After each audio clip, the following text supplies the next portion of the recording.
sports. We are the Force. We are Florida.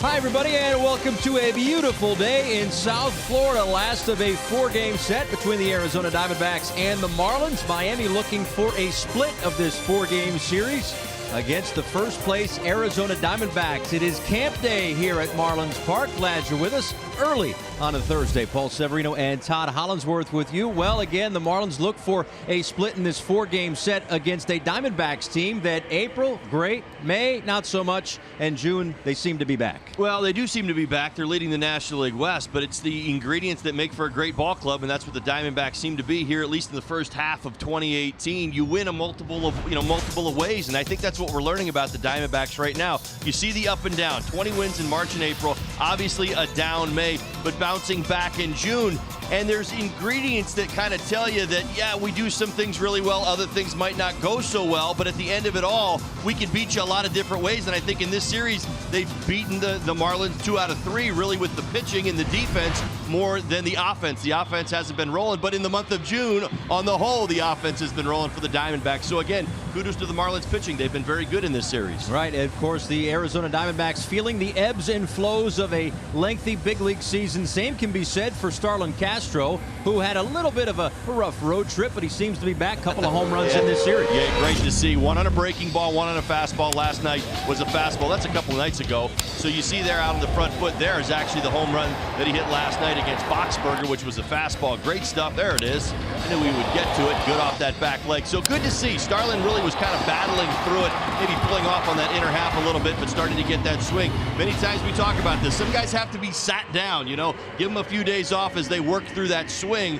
Right now, Starlin, he's been out there every day grinding through this first half. He's still pumping out the hits, but that bat's starting to heat up again. Starlin Castro has been fun to watch, but it will be a tough test against Zach Greinke today. The Marlins have already seen Greinke before. Maybe not on that Cy Young track in 2018, but still, I think serviceable is for sure. Absolutely, no doubt about it. He's kind of the guy. He's the guy that would get the ball in game one. I'm pretty sure of that because they trust what he does. One thing that stood out to me in that last series, and of course you're seeing some of those slower breaking balls, he actually threw more fastballs in that start against the Marlins than he's thrown in any other start this season. It will be curious to see today if he goes about it the same way. Will you see more of those fastballs like he did the first time, or is he going to start using the secondary stuff, which he's used most of the time this season? One thing he's used a lot, including his last start, we'll talk about it, that slow ephus pitch. So that's something that we'll break down when we come back and get going. Yesterday, Todd Hollinsworth and Brian Anderson in the outfield, talking right field in the transition, which has been incredibly smooth for Andy. Back in a moment.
Moments away from the Diamondbacks and the Marlins here in Miami. Yesterday, Todd Hollandsworth had a chance to catch up with Brian Anderson in the outfield.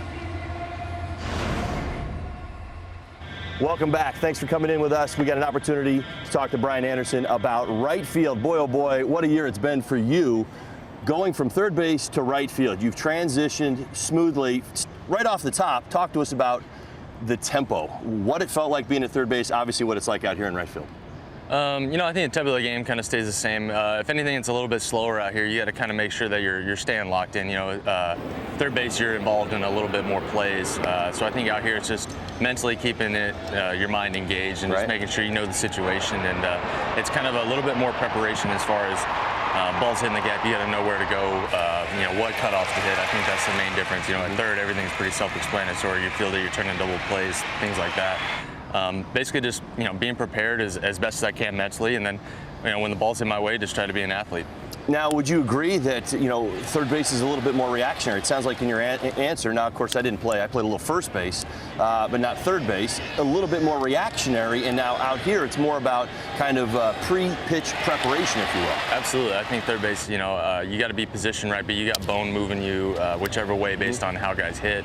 Same thing with Freddie in the outfield, but I think you're right. I think it's more reaction. Balls hit, you gotta pick in between hops, stuff like that. In the outfield, it's more of choosing your route when the ball's hit and making sure that you're in the right spot and making sure that you know where to throw the ball. Now, this transition, it seems like it happened overnight. Many Marlins fans are like, how in the world has Brian Anderson gone from being an everyday third baseman at the major league level to being a right fielder? You've made it look seamless. Has it been seamless? I mean, I definitely think there's a learning curve at any level, and I think I've gotten a little bit better as we've gone along. I think it's just more of getting comfortable with just getting reads off the bat. I think going from different ends of the baseball field, you're going to see the ball differently off the bat. Fantastic stuff. We appreciate the time, Brian, and you get to see one of the building blocks of this franchise as this Marlins team starts to build itself back up from the ground up. Big piece of what's going on and what's going right here in Miami. Back to you guys. Ollie, thanks so much. There is Brian Anderson in the lineup today, riding a 24-game on-base streak. Season finale against the Arizona Diamondbacks coming up. First pitch here at Marlins Park on a Thursday afternoon, right after the break.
Baseball on Fox Sports Florida is brought to you by Southwest. Transparency, low fares, nothing to hide. By WB Mason. Who but WB Mason, the official office supply company of the Miami Marlins.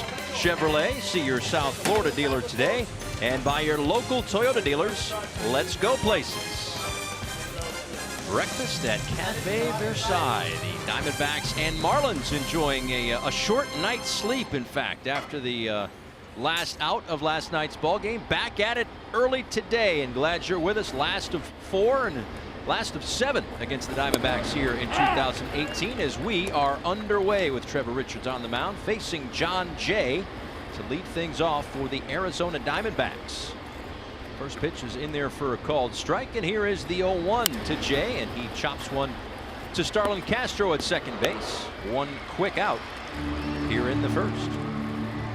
Well, you've met John Jay, who is behind him in this Arizona Diamondbacks starting lineup presented to you by Southwest. Paul Goldschmidt putting together one heck of a June right now. However, the Arizona Diamondbacks didn't get a hit out of him yesterday. A 14-game road hit streak snapped in last night's ballgame. Jake Lamb, David Peralta, and Daniel Descalso with the big pinch hit home run last night in the lineup as a starter today. Another strike from Trevor Richards, who is on the bump for the 10th time this year. And I don't know if he's got a late lunch planned or what, but a quick pace gets the ball. He's right on the rubber and delivers again. 0-2 to Goldie. Well, he's dialed in right now. Richards certainly is. Playing off that last start in Colorado, I'm willing to go there. Yeah, I think most impressive start of this young man's career based on the circumstances. Coming off a bad start. It was Colorado. Rockies had just ripped the cover off the ball the night before. That one's past the dive of Miguel Rojas. A base hit for Goldschmidt. But yeah, very impressive 5 days ago. Absolutely, and it was a great game plan that he executed in Colorado. It was good to see him bounce back, as I mentioned, coming off a rough start the one before, maybe the worst of his young career, only to show us everything he's got and that he could do it at altitude, executing a game plan. 4.91 ERA. I continue to mention that start, obviously, in Colorado. He was so good that day. Threw 44 off-speed pitches. In fact, more off-speed pitches in the Colorado start than fastballs. Second most changeups. It was a big pitch for him that day. I do believe the breaking ball will be important today. One thing that really stands out, the four-seam fastball, hitters are hitting 307 against it. The change, 189, the curve, 250. He hasn't given up a home run on that changeup. It's such a good pitch, especially against the lefties. Now here at Marlins Park, 3.12 ERA. This is his 4th start at home this season. Called strike to Jake Lamb, 1-1. Now you can't do it, right? You can't take out a start. But I always like to play that game because you look at maybe the overall numbers sometimes are a little bit skewed by one bad outing or 2 bad outings if you're a reliever. We talked about Drew Steckenrider had that rough 3 or 4 outing stretch, but other than that, it's been great. A line drive base hit for Lamb, back-to-back knocks for the D-backs here in the first.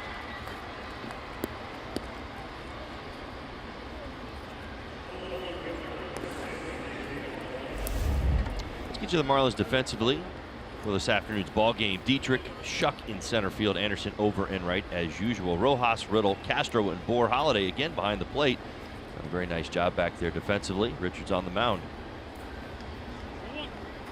JT Realmuto probably getting just one more day. I felt like yesterday, again, was in the original starting lineup, came out. I felt like that if he wasn't going to play yesterday, he probably wasn't going to play today, and here's why. Only, 16 hours in between game times. If you're going to give him last night off, you might as well give him this one, the early start time. And again, you've got the 24-hour time period plus going into tomorrow night's game against the Mets. So my guess is he'll be back in there tomorrow night. It's another start for Brian Holiday, who caught Trevor Richards last week in Colorado. Those two guys worked extremely well together. Low to Peralta, 2 balls and no strikes. Peralta 3 for 8 in the series, 10 for 34 with a home run and 7 RBIs on this 3-city road trip, which wraps up today for the Diamondbacks. A couple with the Angels, 4 with the Pittsburgh Pirates, and then 4 here with the Marlins. Be careful. 309 with runners in scoring position on the season. It's been one of their more clutch hitters, if you will.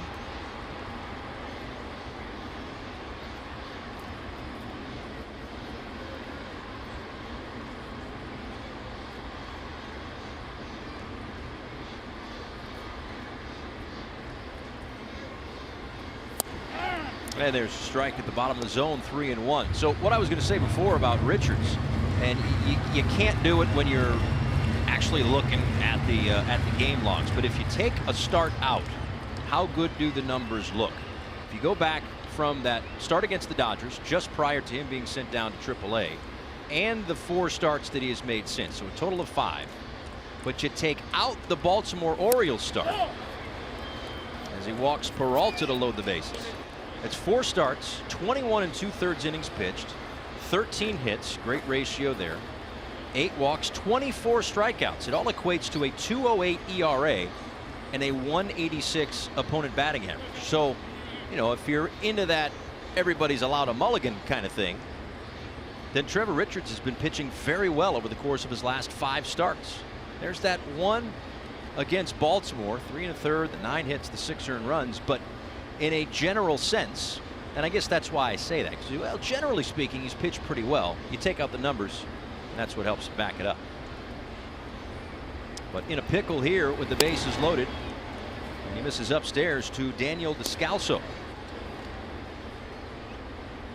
Well, he's lost command of that strike zone. You mentioned how quick he was working and how dialed he was on the corners. He's been very careful with Peralta, walking him on 5 pitches.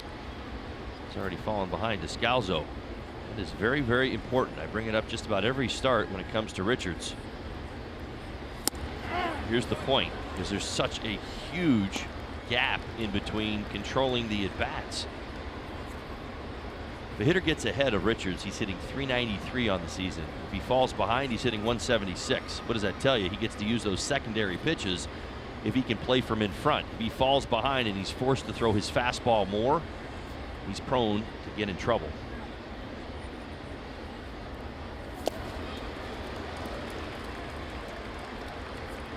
Takes him off there at 84 miles an hour, and he gets Descalso out in front of that one, and it's 1-2.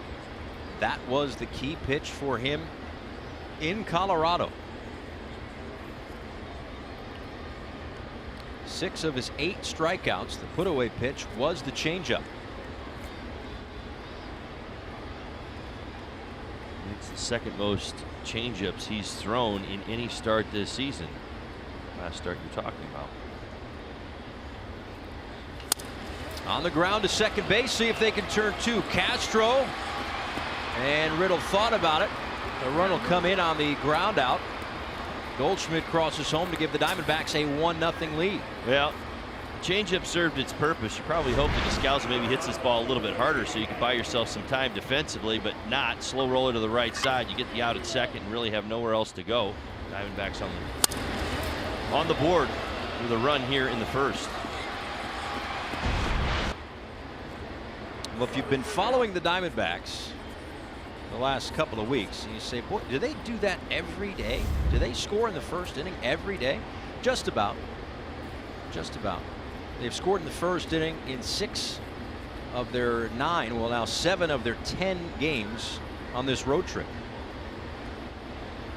Home, road, doesn't matter. If you have an opportunity to play from in front, that one just fouled down the third baseline. If you have an opportunity to play from in front, pair that all with the starting pitching that this team has, then you add on their bullpen, and you can see why they've been playing so well in the month of June. You know, you get to call the shots. You see the 7 runs allowed in the first inning and 10 starts for Richards. This at times has been a trouble spot for him as he kind of settles in, finds the fastball command, hopefully starts to use the breaking ball and that changeup.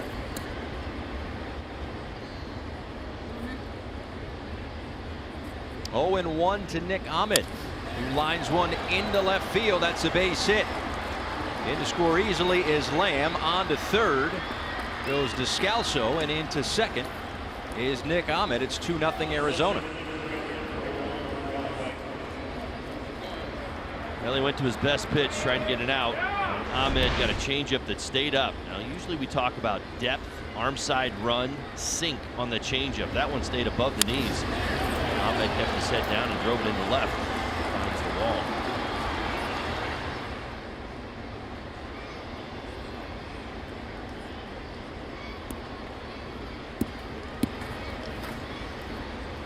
score in the first inning, and they score in bunches early on. Third in baseball, 56 first inning runs at the start of play today. That was behind Colorado and Cleveland. Colorado with 69 and Cleveland with 59.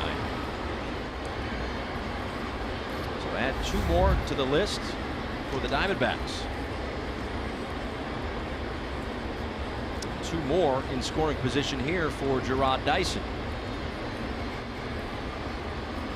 Well, certainly can't speak enough about this situation. All right, good. Popped up, shallow right field. Castro calls everybody off, and he'll make the play. But the Diamondbacks get a couple. Richards strands a couple. 2-0.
Trevor Richards, but he did leave 2 in scoring position. So a little work to be done with plenty of time to do it for the Marlins as we take a look at their starting lineup today. Presented to you by Southwest. Derek Dietrich, a couple of ticks under 300 and 3 ticks under 300 for the man behind him, Brian Anderson, who's on a 24-game on-base streak. Starlin Castro, a home run in back-to-back games. He hits in the number 4 spot today. Again, no JT Realmuto, still working his way back from a bit of a bruised wrist. Took a foul ball in Colorado. Zach Greinke on the hill, his 17th start of the season. ERA a little north of 3.5. Yeah, start number 17 coming. Cy Young Award winner in the American League in 2009. 4-time All-Star for 3 different organizations. Silver Slugger Award winner, Gold Glove winner, 4-time. He's running on those, by the way. 14, 15, 16, and 17, 4 Gold Gloves.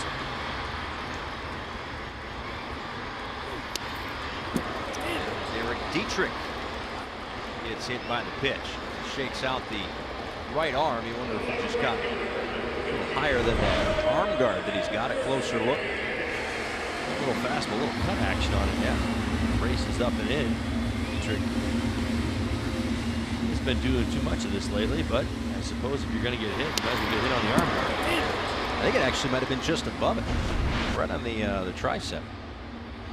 Because usually he'll kind of just brush it off, as he did right there. He's just so used to it by now. Extending the franchise lead. Brian Anderson. Well, I mentioned it in the open. 3 more fastballs to the Marlins in that June 2nd start. 55 of them than any other start this season. Of course, that start with 6 2/3, 7 hits. Only 1 earned run and 6 punch-outs.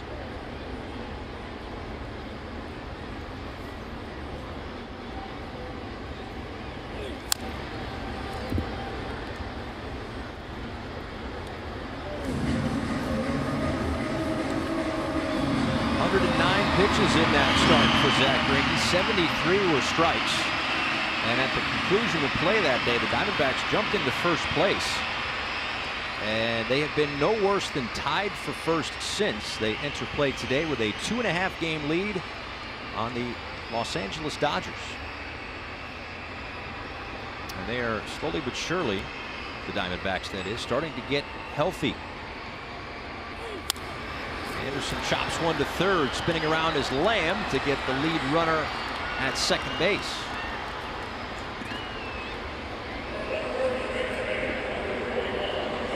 All right, here you go. Let's get you the Auto Nation scouting report for this afternoon's ball game. Zach Greinke on the mound. He's had some road woes this year. 4.44, 4.94 ERA on the road. Biggest issue, the long ball. 12 home runs allowed in 47, just over 47 innings. Those 8 starts.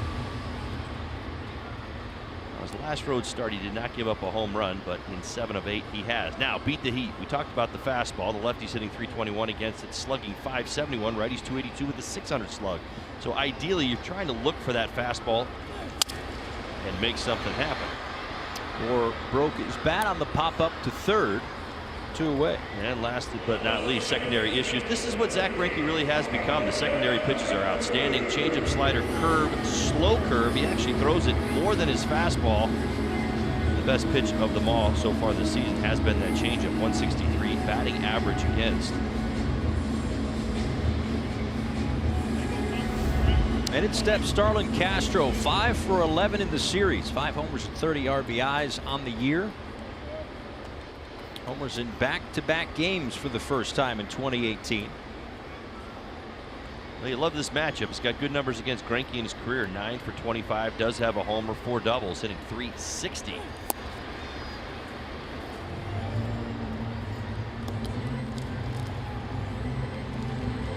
Don Mattingly said that Starlin Castro, who had been in a little bit of a slump, starting to come out of it. See the numbers against Greinke. A good feel for hitting, and he's going to get his hits. And in the last week or so, he's done that. You mentioned get his hits. 3rd in the National League. Among second baseman, 86. Only 10 behind Scooter Gennett of the Cincinnati Reds, who's got 10 more. What a first half Gennett's putting together. All of a sudden, the Reds are they're still in last place in their division, but that offense has been red hot as of late. Well, they've really responded to Jim Riggleman. Took over and played 500 ball.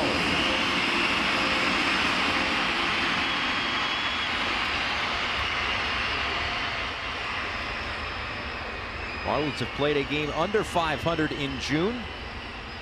12 and 13 at the start of play. Greinke's 2-1 pitch. Well, he takes some off, and he does that quite a bit as of late. That's where it's really going to get tricky. The report on him is that the slider hasn't been as effective as it's been in the past. So to keep the hitters off balance, he's gone to kind of an eephus pitch. A really slow looping curveball, which we saw a couple of times in Arizona. He's been using it a little bit more of late. See if it factors into today's ball game. Let's get the D-backs defensively real quick. Peralta, Dyson, Jay. That's your outfield. Lamb, Ahmed, Descalzo, Goldschmidt, Mathis behind the plate. This one tapped to short. Ahmed got to get rid of it quick. He does, and retires Castro. Marlins leave 1 on and trail it 2-0 after 1.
Diamondbacks on top heading to the top of the second inning. There's Maya, one of our cameramen, Jonathan's daughter, right there, enjoying camp day here at the ballpark. There's Jonathan. It's a family affair. It is. I love absolutely. it. There you go. Yes, you are on TV. It's like, hey, let's go. Do your job. The game. I don't know. Asking during the break, should I stand up? No, we'll find you. Don't worry about it.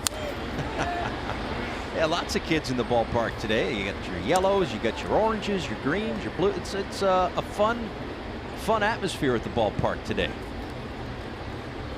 So some of the players chatting with the kids and throwing baseballs into the stands before the game. Very fun. Ball and a strike to Jeff Mathis, who takes down low. Mathis, Greinke, and John Jay, 8-9-1, due up for the Diamondbacks, who scored 2 runs in the first inning, one on an RBI ground out for Daniel Descalso, and the other on an RBI single from Nick Ahmed against Trevor Richards.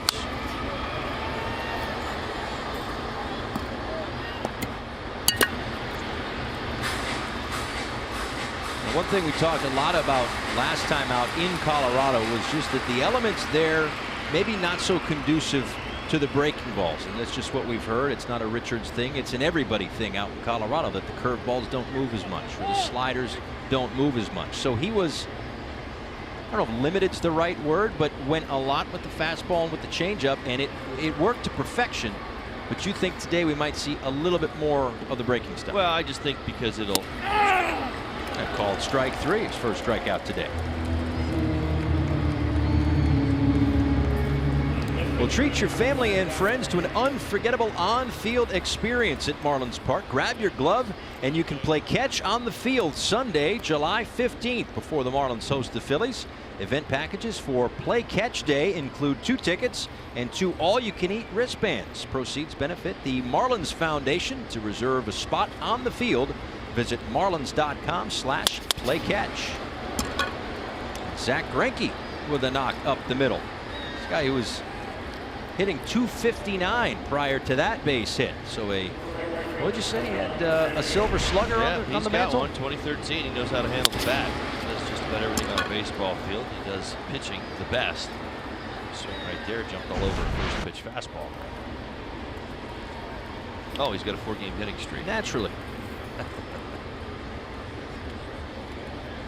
Back to the top of the order for John Jay.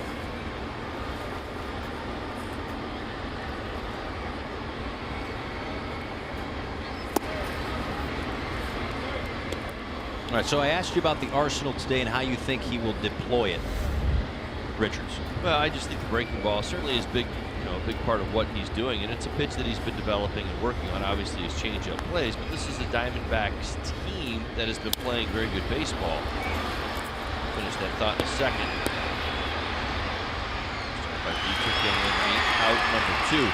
Well, simply put, listen, they know what he did in his last start. I mean, that's the whole idea of advanced scouting. So word's out on the changeup. They know that he throws it, and it's going to either be a pitch that they're going to eliminate or do their best to get him to throw it up at the top of the zone. Now, we've already seen some contact there. Ahmed jumped all over a changeup up.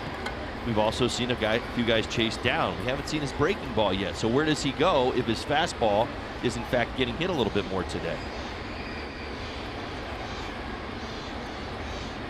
Paul Goldschmidt straightened up on the fastball inside. Goldschmidt singled and scored in the first inning.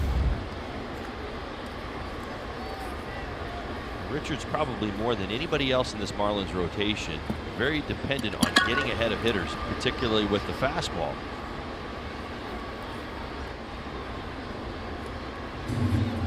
His changeup he typically uses at the end of at-bats where he's looking to put a hitter away. He very rarely uses it to showcase or to get ahead, because that idea that he's going to throw it for a strike right out of the gate doesn't exist as much. It's not a take pitch, it's a swing and miss pitch. Greinke goes, throw down to second. You can't even make this stuff up. You really cannot make this stuff up. Brian Holiday has been really nothing short of perfect. Caught the last 9 base runners attempting to steal, and who takes second base? The opposing pitcher to end the streak. Well, because you don't think that he's going to do it, and he does it. That's what Greinke certainly prides himself on. I bet you Greinke was aware of the fact that he was 9 for 9 and probably said to himself, if I get on base today, I'm going to try and steal. He did, and he did. Now 2-0 to Goldie. And he might come around to score. How about Greinke? A base hit, a stolen base, and a run scored on the RBI single from Paul Goldschmidt. That is helping yourself. It is 3-0 Arizona. Now this Arizona Diamondbacks team does a lot of things right. Not necessarily dominate all the offensive categories, but they are a fundamentally sound team, and they run the base as well. Greinke put himself in scoring position, got a good jump with 2 outs right there, and of course Goldschmidt, elevated pitch, driving him in.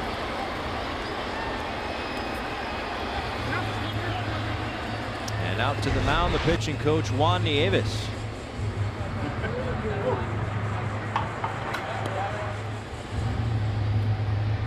Greinke broke in with the Kansas City Royals, played a little with the Angels, but other than that, I mean, there's been the Brewers, there's been the Dodgers, and now of course the Diamondbacks. And when you can handle the bat the way that he does, obviously have that IQ to figure, you know what, I'm going to take my chance. Holiday has been really the best when it comes to caught stealing percentage in baseball this year. I'm going to take my chances anyway.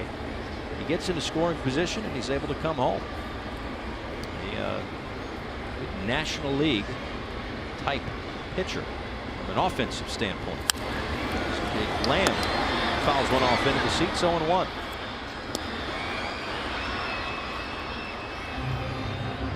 You better not sleep on Goldschmidt. He'll run as well. We've seen it throughout this 4-game series in particular. The series in Phoenix, we didn't see it nearly as much. Of course, they were locked and loaded, scored 21 runs in those 3 games. Here they've had to work a little bit harder. In fact, the Marlins have done a pretty decent job of containing them on the whole in this 4-game series. Diamondbacks up 3-0 right now, but running is part of their game.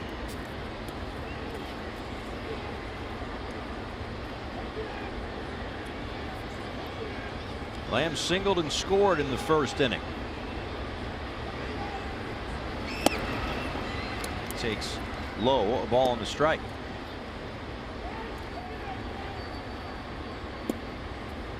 Well, we talked about how they've scored runs in the first inning, but even if you look at that first 3 innings, they now have a +60 run differential in the first 3 innings of ball games.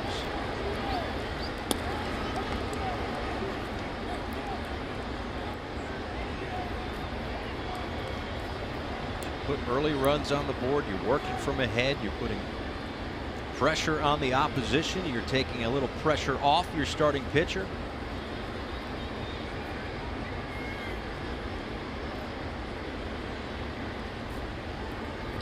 Here's the 1-2 to Lamb.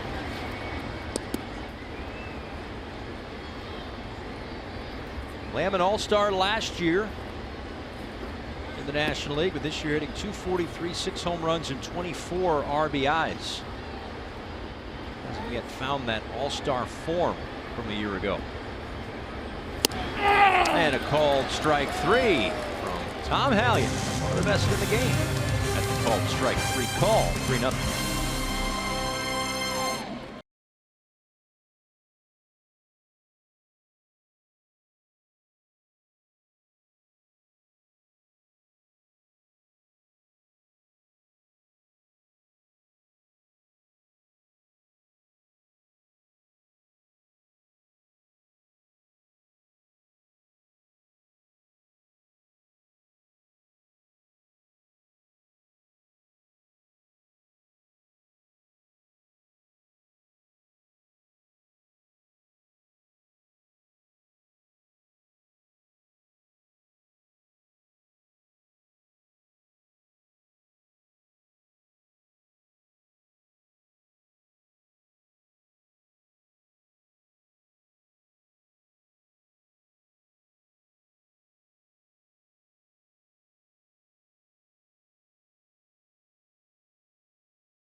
And the Diamondbacks with a 3-0 lead. His skills on display today.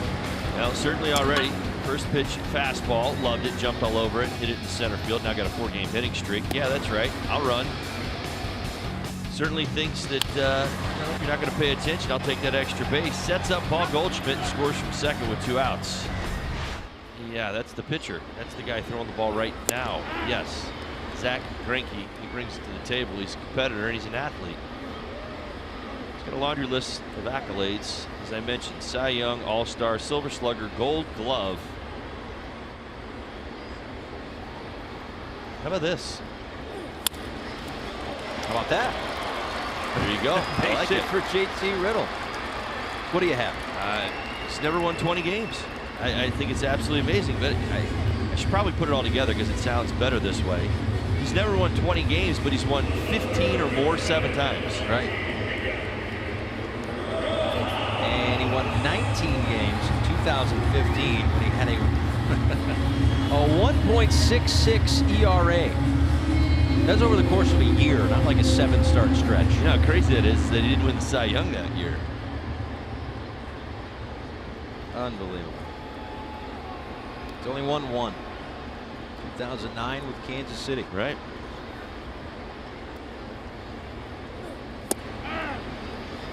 That last year with the Dodgers was outdone by Jake Arrieta in the second half he put up with the Chicago Cubs.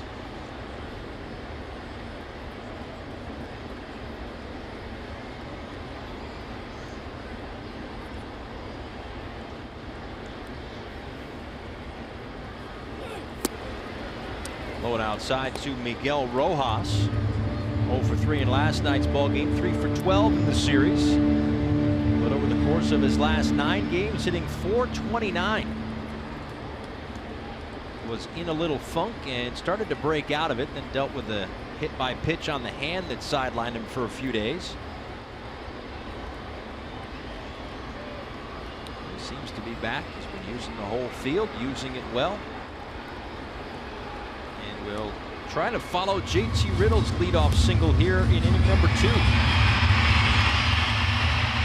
Well, you got to build it against Greinke. Base stealers 1 for 5 in 2018. That's right. He's only allowed 1 stolen base when he's on the mound. And throughout his career, only a 51% success rate if you try to run on Greinke. Even though the Marlins don't run much, you've seen multiple throws to first base. It's part of his game plan. Certainly one thing that if you watch Greinke's career, you can't deny the fact that the little areas of an individual's game, he wins those, whether it's running the bases, being a good hitter, being a good defender, holding base runners on, like all of those other things he does better than everybody else. At this stage of his career, I think most people are going, wow, he's still getting it done with a 91-mile-an-hour fastball. Well, there's that certain competitor in him, and you don't have as good a career as he's had without that. But you see it in a lot of these guys where, first of all, they hate to allow base runners, but then they really don't want a guy to get to second base. Like they almost take that personally too.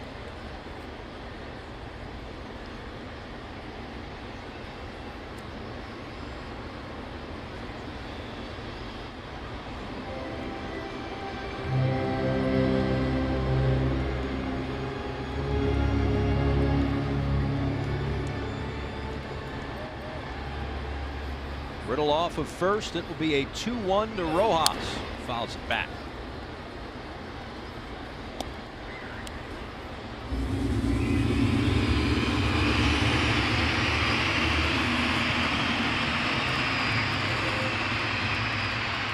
So for example, JT Riddle has no career stolen bases. He's thrown over there 4 or 5 times. He stepped off and just tried to upset the timing. That's kind of my point. I mean, whether it's him getting a base hit, stealing a base, throwing to first. I mean, it's like the finer details.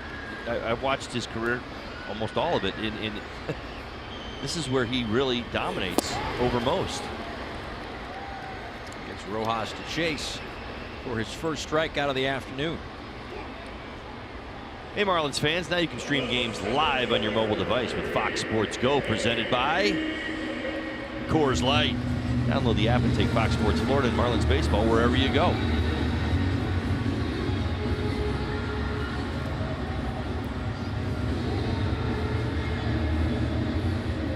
One on and one out for J.B. Shuck.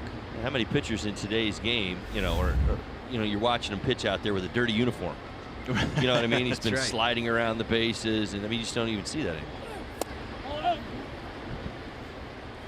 Is it the same way for a big leaguer as it was for a kid? Like, you don't feel like you've played unless you have a dirty uniform? Well, I don't know. I mean, this day and age, the funny thing was, just the other day I was up with my son in a tournament on the other coast, and I kept asking people. I didn't know what it meant. Everybody kept saying PO, PO, PO, and I'm like, what's a PO? Pitcher only. I mean, we're to that stage already. I mean, he's only 16 years old. But we talk about it. Kids are already like, all I do is pitch. I don't play anymore. I'm not a pitcher / first baseman or a shortstop or a third baseman. Now, don't get me wrong. There's certainly some kids, and some have gone in this draft that are. Right. But you already see it. I mean, when I was 12 years old, I strapped on the catcher's gear just for fun. You know what I mean? At least a couple times just to see what it was like. So, I don't know. I mean, it's a really good point, but I don't know if the kids of America today really kind of see the game that way. I feel like a lot of times this is what I'm supposed to be. I throw hard, I pitch. Now I'm a PO, a pitcher only.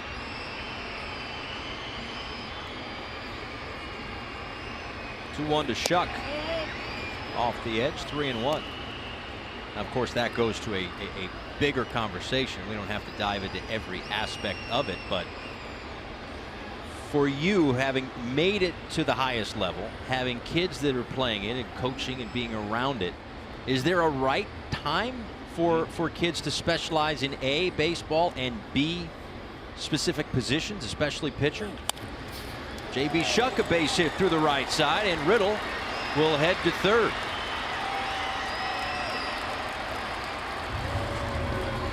Nicely done by J.B. Shuck. Got himself in a good hitter's count. Got a pitch he could pull. Had the hole open. This is the changeup. We've seen a few changeups up today. Very nice swing. Able to bang it through the right side and set this Marlins offense up with an opportunity to get some runs on the board. Shot by Riddle. No stopping around second base.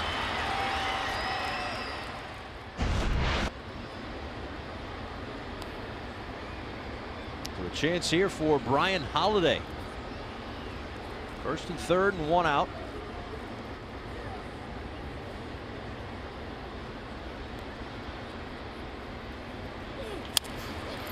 Ground ball to third. They'll get the out at second. Throw to first is in time. A hard slide at second by Shuck, but he couldn't break up the double play. And the inning is over. But Don Mattingly says hang on 1 second.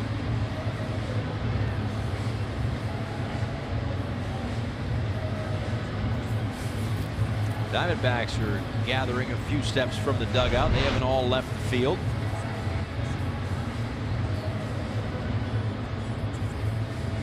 And Holiday.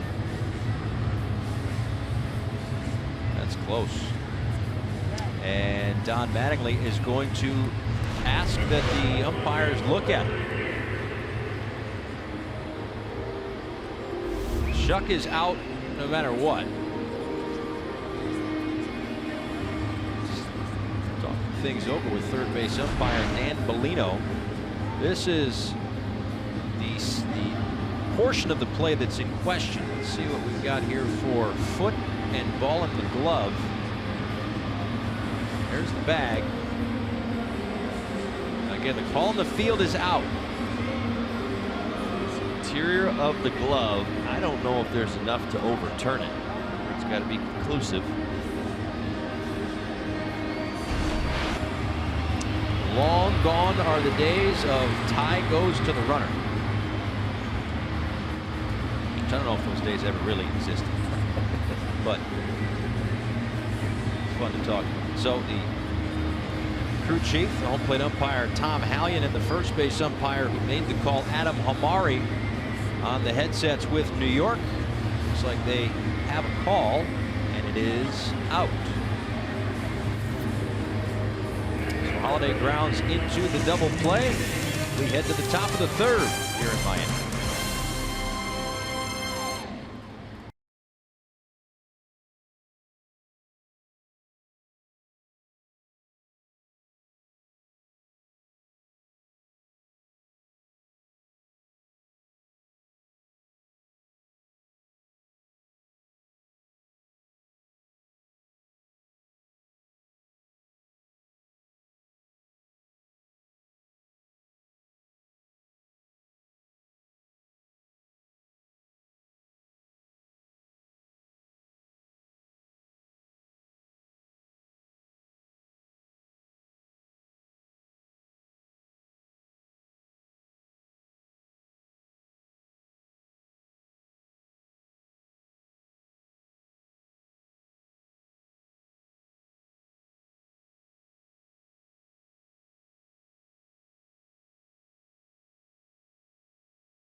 wanna see it started. We just getting started, we just getting started. Looking in my rear view, ain't nobody in my way. We the best. We just getting started.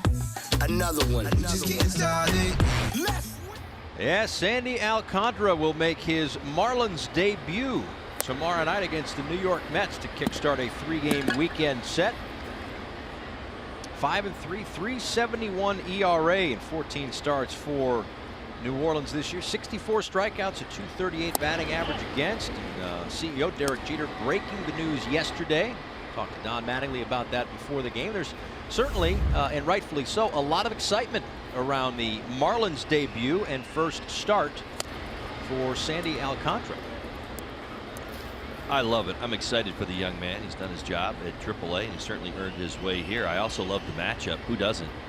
Going up in his first, his first start for the Marlins. I think it's kind of like that, first impressions introductory start against DeGrom of the Mets. CEO Derek Jeter, kind enough to join us last night on the air, as this one is down the left field line. Dietrich giving chase, and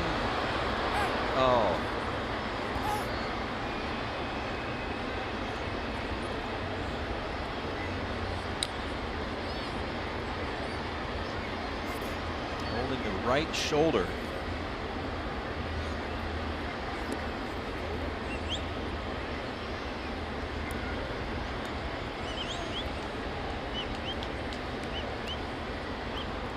Best to stretch it out. I mean, he went. I had my eye on the live play and not the monitor, so I don't know if he slowed up at all. Kind of lose him for that last step or two.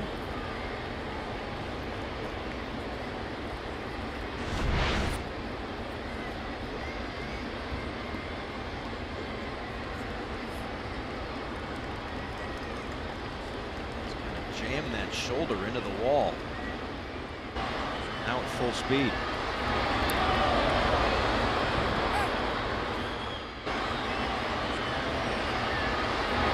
There's no give in that wall the way that there might be on maybe the outfield walls, where there's nothing behind it. There's just that cement wall where the stands are. And Don Mattingly calling for a baseball, let him kind of throw and see how that right arm, that throwing arm is.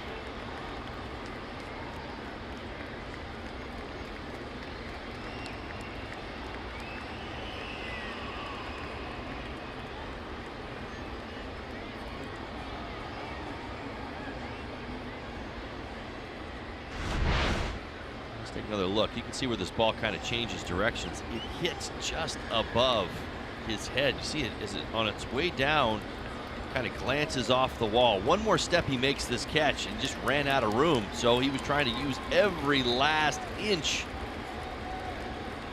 try to secure the catch. I love the idea of even going in with the basket catch. That's the right thing to do right there in that situation, because you can get underneath it. Just ran out of space. Looks like he's going to be able to stay in the ball game. Good to see. They certainly need his bat.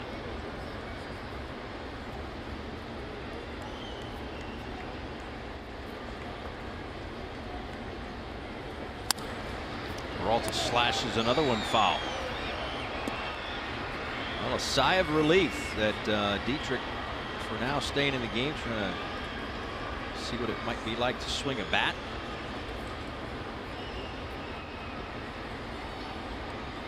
And a called strike three. The third strikeout of the afternoon for Trevor Richards. Well, I'll tell you what. Holiday and Richards, they picked up on what the Diamondbacks are looking for today. They are aware of that changeup and sitting on it. What has he done? He's picked up 3 strikeouts today on his fastball. A couple of them, including Lamb and Peralta, now back to back. Taking. Yeah, see, there's like 0 chance that I would go down taking a called third strike for fear of that.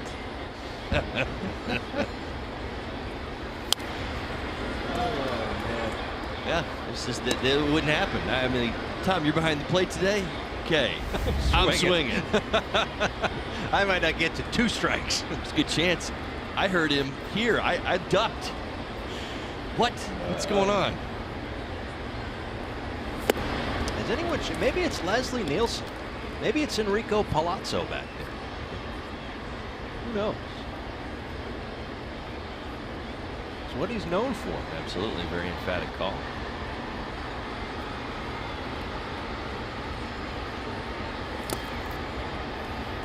In the dirt to Descalso, homered in last night's ball game. A pinch hit home run that at the end of the game ended up being the difference in a 2-1 Diamondbacks win.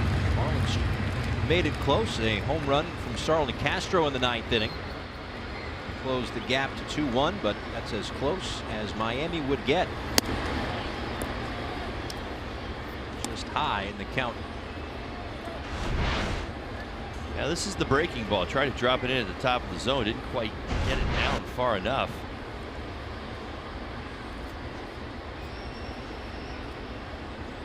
Full count pitch from Richards. Misses inside. And that's the 2nd walk. Don't miss your chance to get the Last Life brand t-shirt on Friday for just $35. You'll get our limited edition shirt and a game ticket as the Marlins take on the Mets. Visit marlins.com/life today.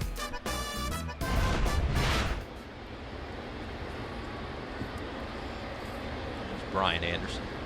I think in that video he's taking ground balls at first base. I mean, the guy has been all over the map. Started the season as the opening day 3rd baseman. Eric Cooper, who has been working his way back in rehab, injured early. So that creating a little bit of a hole in right field. Parent with the return of Martin Prado kind of moved Anderson out to right field in the early going of this year. And even though Prado has been out and he too is working his way back, Anderson has found a home out there in right field, and it was cool to see, and I'd get your thoughts on how it all went yesterday, having a chance to kind of talk to him in the outfield. He's an impressive young man. I'll tell you what, he's picked up the position really without a whole lot of education, instructional league, if you will. I went through instructional league for 2 years, and you learn all the details about being a big league outfielder, and you learn it at about 5 or 6 o'clock in the morning in Arizona instructional league when you're really young. He's kind of been thrown in the fire, and he has handled it. It's not really that big of a deal to him any longer. I mean, I started talking to him even off camera. We were talking about some of the finer details of the position, and he was kind of looking at me a little funny. And he's like, I really haven't even done that. I said, well, I got to tell you, you've gracefully done this. I mean, your footwork is right almost all the time. Your lines are fantastic. You don't misstep. I talk about route efficiency, right? We don't like to talk that anymore, but I still do. I mean, it's so obvious when you see a guy who takes a straight line to a ball and makes a great catch, and then the guy who goes back a little bit too far, then comes back in and the ball comes up just short and he misses it, right? Well, that's route efficiency. He's throwing guys out, and his confidence right now in the outfield is as high as it is at 3rd base. So probably going to see him in right an awful lot throughout his career.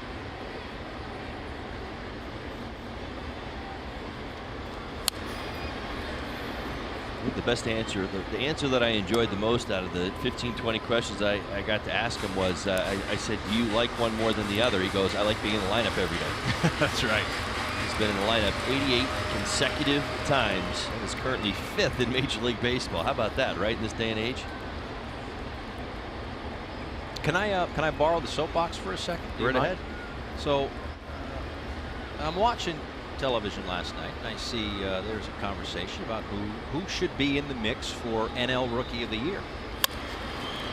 A perfect little teaser. This looks like it's going to be nope. All right. So Ahmed beats it out. 1 on and 2 out here in the 3rd. So who are going to be the top 5 candidates for the NL Rookie of the Year? I'm thinking, all right, hey, BA's got to be in the mix.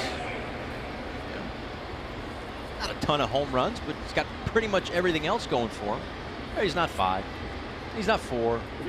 He's not 3. I figure, well, 2 or 1, that's pretty good. He's not 2. I figure, all right, national attention. He wasn't even in the top 5 in this particular list that I saw. And then they follow that up with the WAR leaders, and not a huge guy on WAR. I don't think it's the be-all, end-all. And he was number 1. It's good for self-promotion. I love it. Yeah, that's right. What it's good for. But he was number 1 in rookie WAR. Well, a lot of that falls on you and me, buddy. So we've got to make as much noise as we can on a daily basis, just so that people understand that some Marlins that are playing great baseball here in the first half, some of them belong at the All-Star game. There's no doubt about it. Absolutely. My goal every day is to annoy people. Yeah. You know, and hopefully we are doing that. Well, this sport, just like all others, the better you play, the more attention you get. It's just really the way it works. And the Marlins start to win a few more games, and they have here in the month of June. They played better at home. They played better on the road. Played more competitive baseball. First behind Ahmed, but he's back in time. Certainly hope it helps the cases of a few individuals on this team. And the thing that made me think about that was when you said he's been out there every day. Because some of the other guys, no disrespect meant to the Juan Sotos, to the Acuñas of the world, that have been terrific. They haven't played every day the way he has. They haven't switched positions the way he has. They haven't driven in runs with runners in scoring position the way that he has. We head to the bottom of the 3rd. Dietrich's okay after running into the wall, 3-0.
Colombia, Teheran Guerrero, excited about his home country's big game of the World Cup.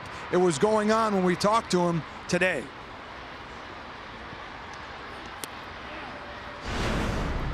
Oh, this is a big game for us today. Like we gotta win the game to pass the second round, and I'm so proud of Colombia how far they are. I think they have a big chance for the rest of the World Cup, because if they win today, they pass the second round, and then we got a lot more confidence to keep doing it and see how far we can go. And guys, they did win. ARI AT MIA had a header in the 74th minute. They beat Senegal 1-0.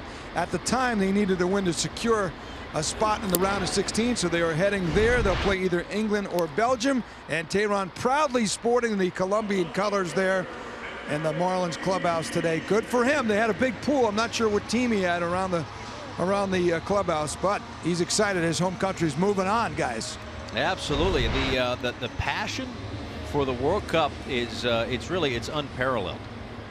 I think the every 4 years aspect of it probably plays into it as well, but it also helps that there's like a live sporting event the minute you wake up in the morning.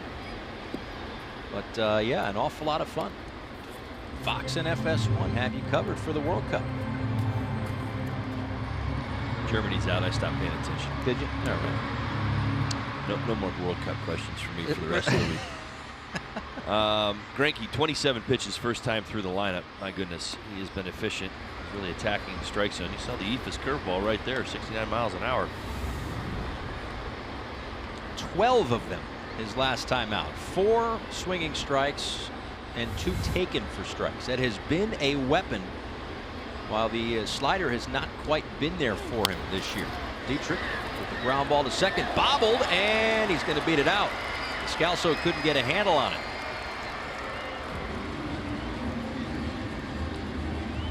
Well, the Diamondbacks known for their defense. Major League Baseball and fewest errors committed this season. Slow roller to the right side. Also just unable to come up with a handle. And kicked off the thumb of the glove.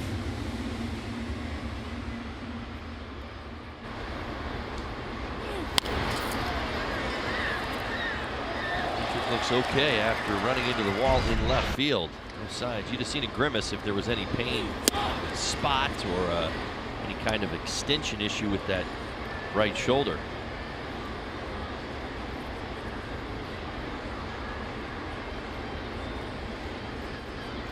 Just to wrap up on Brian Anderson, we were just talking about this during the break. I guess it doesn't get mentioned. You're absolutely right. Certainly not getting enough attention. How about this? How about we throw out the hit leaders amongst the National League rookies? On the right field line, long run for John Jay, sliding and somehow made the catch. And now tagging from first to second is Dietrich. Wow, that is a heck of a play by John Jay, running out of real estate, having to deal with the wall in a ballpark from Miami or not. Doesn't know all that well. Makes a great play. Yeah, he certainly knows how to defend. And this is what John Jay, oh my, he even caught. How about that? That wasn't as smooth as it was supposed to be. He was looking for that sliding catch, and he wanted to stay on the ground. His left foot caught, his heel caught just a little bit, kind of threw him up, still able to maintain concentration and make the catch. Good heads-up base running by Dietrich. That ball is going to be foul or caught. Either way, he has a chance to tag. Now he's in scoring position.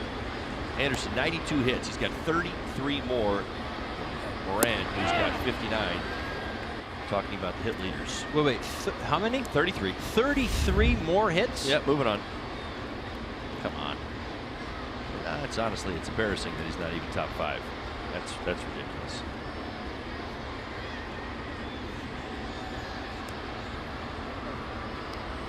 Runner in scoring position for Justin Bour. Soft looper into no man's land, and Bour is going to reach on an infield single. They had the infield swung around just about all 3 guys. Either behind the second base bag was Ahmed, or a step to the second base side of it. Shortstop side, rather. It just fell right in. Greinke was able to pop Bour up. His first at bat really got in, and he popped it up to third. Now this is a little more directional. He looked to pull this time. That's kind of what saved him. But I'll tell you what, the ball backed up as it hit the infield grass. Well, how about this? In this day and age of overshifting and playing guys that, in an untraditional way defensively, that's a legitimate hit right there. I mean, there's really no play to be made, but I think he'll probably remember that one for quite some time. I always say it's a line drive in the box score. Well, what that does is set up the hottest hitter against Greinke, at least career-wise. It gives this opportunity to Starlin Castro, who's been swinging a hot bat. You mentioned the numbers coming in, 360 against Greinke. Grounded out in the first inning. Chance for the Marlins to get on the board, if not more. 1-1.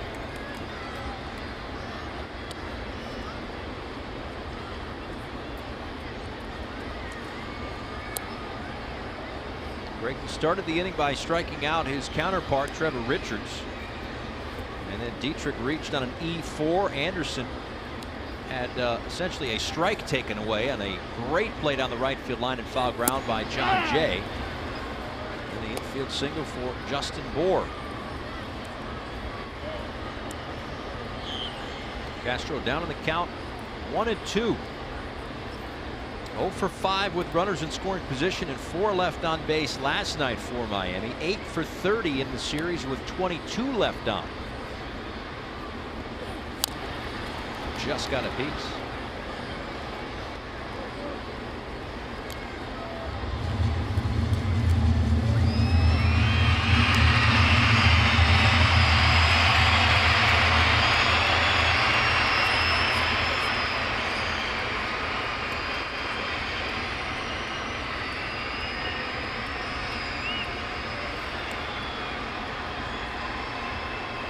The 1-2. Bounces it home. Blocked by Mathis.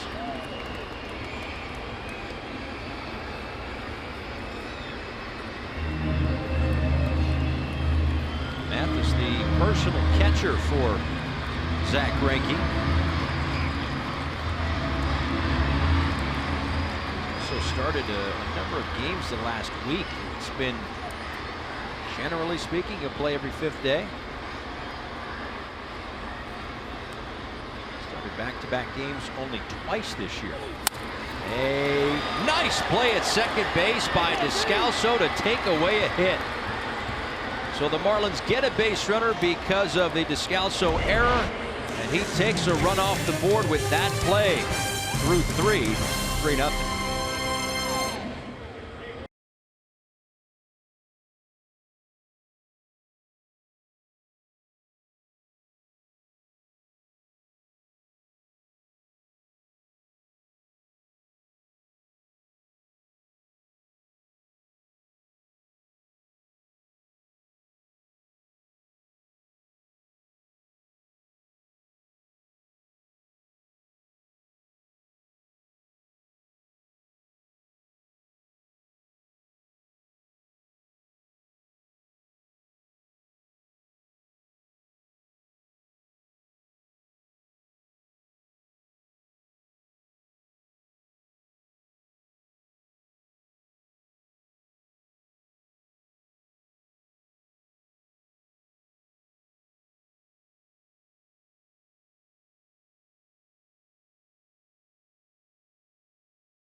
This copyrighted telecast is presented by authority of the Miami Marlins and may not be reproduced or retransmitted in any form, and the accounts and descriptions of this game may not be disseminated without the express written consent of the Miami Marlins. So relaxing. Sound of waves. Fun day at the ballpark. Camp day. Paul Severino, Todd Hollandsworth, Craig Minervini. Glad that you are with us on a Thursday afternoon. Lots of local camps from South Florida here. Great atmosphere in the ballpark today. Hoping for some runs from the Marlins. They trail at 3-0 right now as Jeff Mathis leads things off. It takes ball one. Mathis, Greinke, and John Jay for Arizona here in the 4th against Trevor Richards. And a line drive base hit for Mathis toward left center field. Dietrich up and throwing. Here is the throw, and they got Mathis by a good 10 feet. I guess that right arm for Dietrich is okay after slamming into the wall. A good throw for out number one. Yeah, this is a little bit of a setup here. I was watching Mathis out of the box. Now, he runs kind of hard, but I don't think he's thinking double necessarily all the way. Now, you see Dietrich kind of cranks it up there and says, oh, this one's almost right between us. So Mathis decides to go and then says, oh, no, I shouldn't have gone. Well, nice job by Dietrich. Certainly a good throw, a one hop into second base. He was out here yesterday working hard on just this. I think he tagged him right in the face. Well, where else would you tag him? I know. What is it? What slide is that? I know. That's the hurdle. I mean, I don't know. That's the hurdler. we saw an actual hook slide yesterday. That was Mathis's interpretation of a hook slide. You got the hook slide, you got the swim slide, and then you got the hurdler. Well, Jeff Mathis, one of the real good guys in the game. I'll tell you what.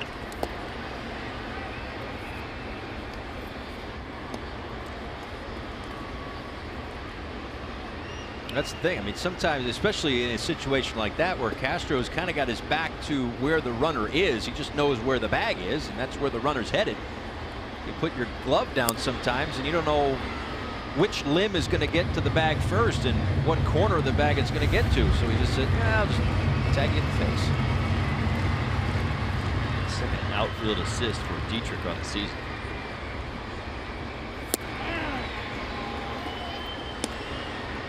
Balls and 2 strikes to Zach Greinke, who singled, stole a base, and scored a run in the second.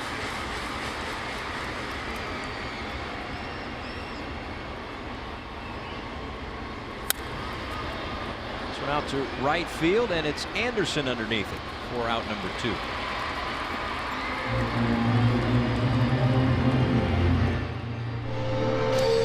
Sandy Alcantara making his Marlins debut tomorrow night. Going to be his first big league start. Marlins live pregame show presented by your South Florida Honda dealers on the air at 6:30. Craig Minervini and Jeff Nelson will break that down as Alcantara faces Jacob deGrom and the New York Mets. Big piece back from the St. Louis Cardinals. The deal for Marcell Ozuna. Now, one thing the Marlins have done particularly well is cool off the hot hitting John Jay. 0 for 15 in this series, 5 strikeouts.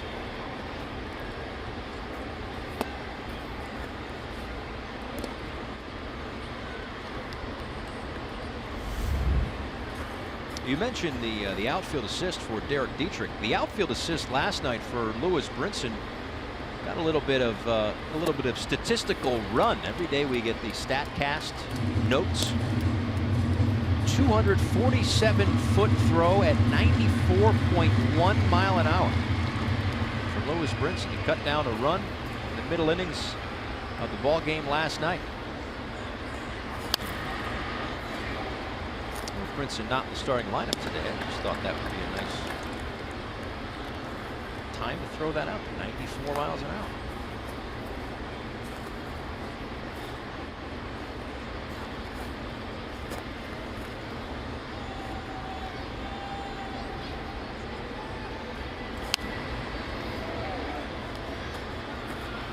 CJ fighting off a couple of fastballs up in the zone. He's choked up and that ball is getting deep. That is what you see from Jay right now, is the approach a hitter takes with an awareness of a really good changeup potentially coming. He's trying to swing about as late as he possibly can.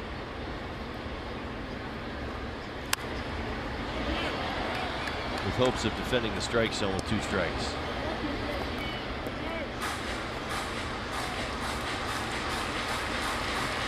They got John Jay on June 6th for a couple of pitchers to the Kansas City Royals.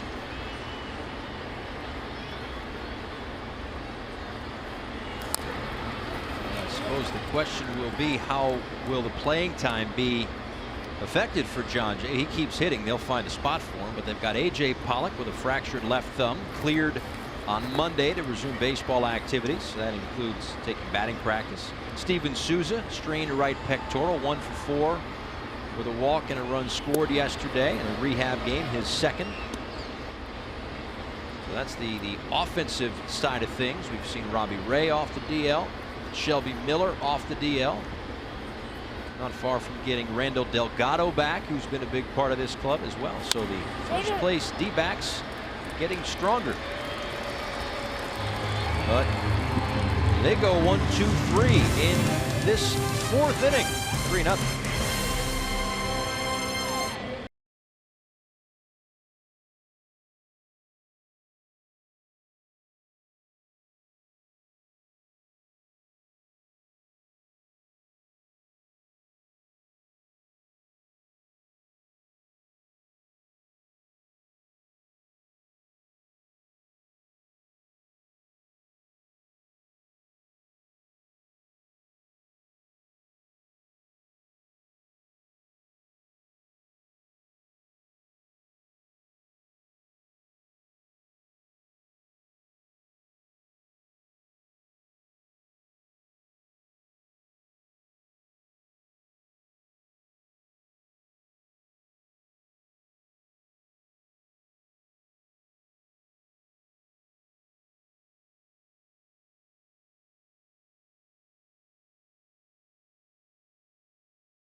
Baseball on Fox Sports Florida is brought to you by Southwest. Transparency, low fares, nothing to hide. The Cleveland Clinic.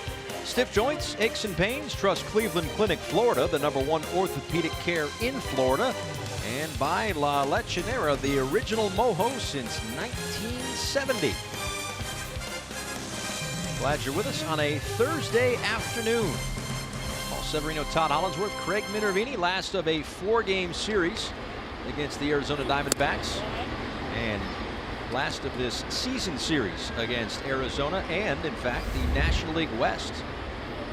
And it's a lot of National League East on the schedule in the official second half of the season. Today, game number 82. This one trickles just foul off the bat of JT Riddle. It's Riddle, Rojas, and JB Shuck.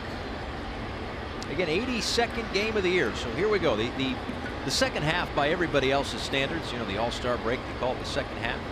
Usually with 90-something games into the season. But midway through this year, if you're giving a report card for the first half, Holly, how does the professor grade? Well, the Marlins have, you know, and maybe, you know, that's how you have to look at it.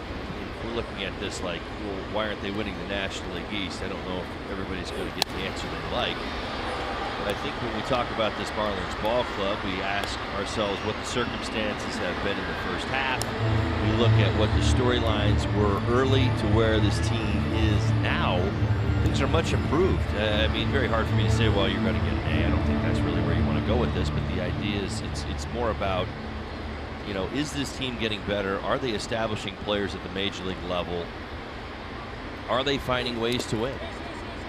I mean, think early on. I use this as an example because it's. I was actually just looking at it. When we go back to April, we talked about the way the Marlins would win baseball games. Low scoring, got the lead, get the ball to Bear Claw as quickly as possible. That was kind of the mindset. It wasn't an idea of comebacks or good offensive output.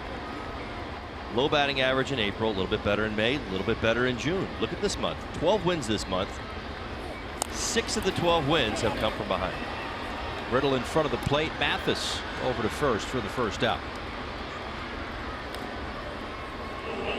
So there are things that are developing. I think there are storylines that are coming along. I think there is, I think for some, I mean, I'll be honest, they've had better stretches than I think we probably would have expected. A couple of road trips. The last road trip that they were on played pretty good baseball. But when you get into the consistency, when you look at the record, I mean, obviously that's the one thing that's glaring. When you look at where they stand in the division, of course, that's hard to swallow as well. But the point is, we kind of knew some of this was coming. Have they exceeded most people's expectations, at least in point? I think they have. I mean, the improvements this ball club has made. You look at the bullpen's a great point. The bullpen has been among the league leaders this month of June. We've got multiple guys on, you know, a scoreless inning stretch. That's a place that you couldn't go for the first 6-7 weeks of the season with any level of consistency or belief that the job was going to get done. Listen, I know that we kind of we get to sit up here and dissect the team, bullpen, starting pitching, offense. But when you go out there and you're not playing with a whole lot of leads, but then you get a few leads, but then you give those leads back, you want to talk about how a team gets torn down real quick. That can happen, and that was happening a lot early. And that's what's demoralizing for any club. Anybody. A team at the top or the bottom of the division. If you have a lead in the 7th, 8th, 9th, whatever, and you lose those games, because wins are so precious, again, for any team. For a team that's maybe not going to win a lot of games, you have leads, that's how you fill the win column. For those teams at the top of the division, sometimes, this day and age, that 1 or 2 games that get away each month, maybe it's not even that much, but that's the difference between home field advantage in a division series and a 1-game wild card game.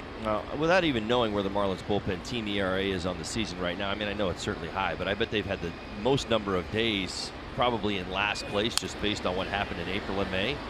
Listen up, everybody. Marlins bullpen has been one of the best in the National League this month. 5-2 record, saves 7 for 7. Nobody else in baseball has been perfect. 3.15 ERA. That is 3rd in all of baseball. 204 batting average against. I mean, you talk about improvement. There wasn't a major trade that went down. There wasn't 3 new pieces that were brought in. There wasn't, let's go out there and get some elite arms and throw them in the bullpen. Right. That's not what's happened here. What's happened is guys are learning, guys are adjusting, guys are figuring out where success lies and making those adjustments. I mean, Ziegler's a tremendous example of this, and he's the veteran down there. Yeah. It's really been a reshuffling of the deck for the gentleman in your picture, and certainly in the dugout, guys like Don Mattingly and the pitching coach Juan Nieves, bullpen coach Dean Traynor doing a terrific job. Again, the season started with Brad Ziegler as the closer. He has since moved into more of a matchup role. He's thrived in that role, and in doing so, Kyle Bearclaw has stepped up. He's been one of, if not the best closers in the game in the month of June. Drew Steckenrider hasn't given up a run in what seems like forever. Adam Conley has stepped up. Nick Whitgren, outside of a little hiccup when it comes to an injury, has been superb. I think that's what, for those of us that watch the 9 innings a night and 3 hours a night or around, I think we get it. The folks at home who watch every night, I would hope that they get it. But it's really what's frustrating for those of us that do is that national narrative that all this team's in last place, all that team stinks. Well, and that's not the case. And I think maybe the best way to say it, and I think the key word you just used is frustrated. You sense it sometimes with the players. Ball will land foul to the right side. In talking about where is the level of frustration in relation to winning and losing, the important thing here is that Don Mattingly and his staff have done a brilliant job here through one half of a season to keep this attitude positive, competitive, the word rebound. I think back to the series in Arizona that was going so bad, that trip just kind of flopping, and then after a day off, I mean, just a complete reboot against the St. Louis Cardinals. Yeah. Those are great examples of good coaching, good team, good chemistry. And good at bats. A 10-pitch AB that ends in a base hit for Miguel Rojas. Are you ready for storm season? We are. See how you can prepare at fpl.com/storm. Terrific job for Miggy to battle Greinke. And on the 10th pitch of the at-bat, get one through the left side for a base hit. So 1 on and 1 out for J.B. Shuck. Well, we certainly talked a lot about pitch efficiency for Greinke throughout most of his starts. Certainly today, 27 through first 9 batters of this ballgame. Now up to 55. See if you can't make him work a little bit in this inning. Outside to Shuck, who got one through the right side for a base hit in his first at-bat in the 2nd inning.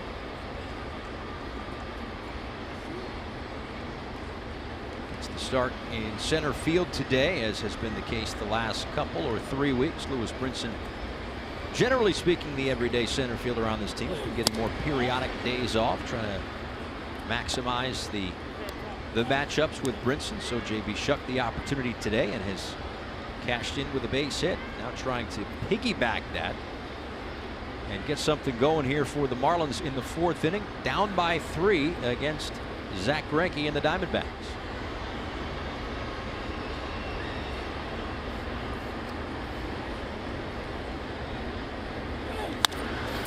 In the air to center field, Gerard Dyson drifting back on the edge of the track will make the catch for the 2nd out here in the 4th.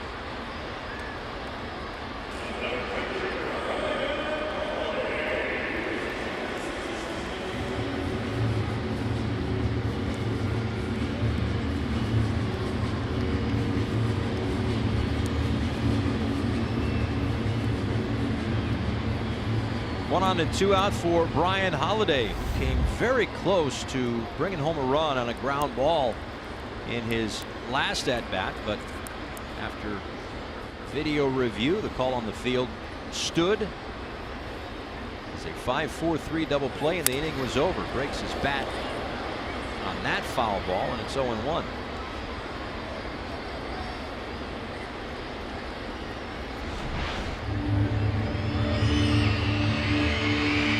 Right off the cut. Splits it half with the middle.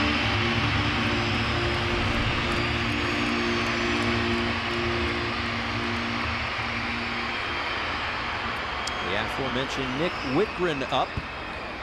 Trevor Richards due up next with Cameron Maben in the on-deck circle. May depend on the situation here with 2 outs. 0-1 to Holiday. A base hit over the leap of Lamb.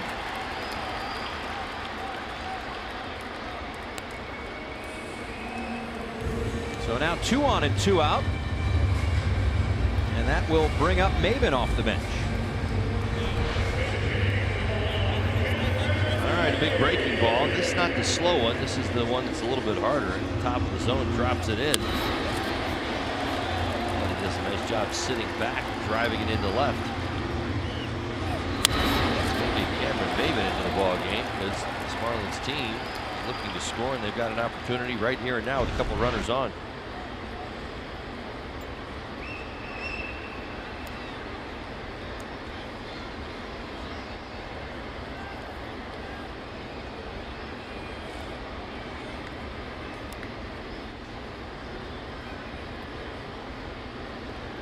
Maben 14 RBIs on the year. 3 for 18 as a pinch hitter. He's got 9 career pinch hits.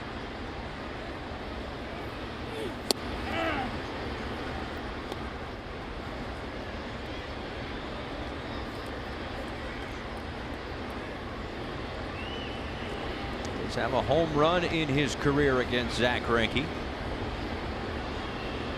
Something as simple as a base hit likely gets the Marlins on the board in the 4th.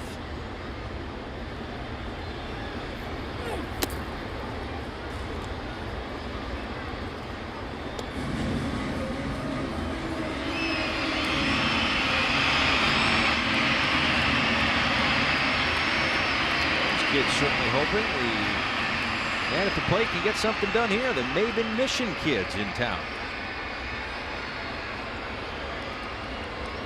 Rooting for Cameron. Lots of different camps here. And Maben takes a called strike. Just caught the black, 1-2.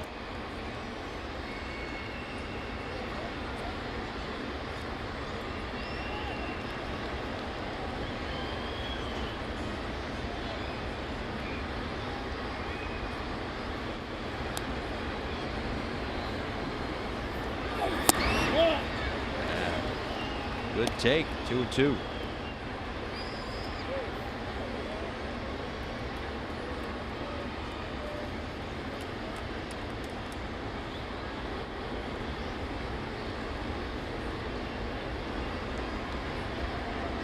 Rojas at second, Holiday at first. Pitch number 65 for Zach Greinke. And Maben couldn't hold up. Greinke pitches out of trouble again. We go to the 5th.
3-0 deficit for Miami as we head to the top of the 5th inning.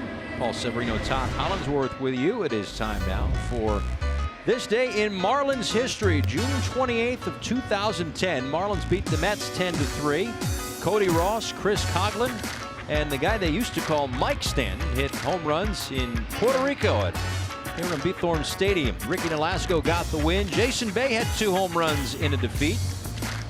But Ricky Nolasco helped himself. 1 for 2 with a double and a run scored. Back here inside Marlins Park on a Thursday afternoon. Glad that you're with us as Nick Whitgren takes over for Trevor Richards. Gave up a couple of runs in the first and 1 in the second.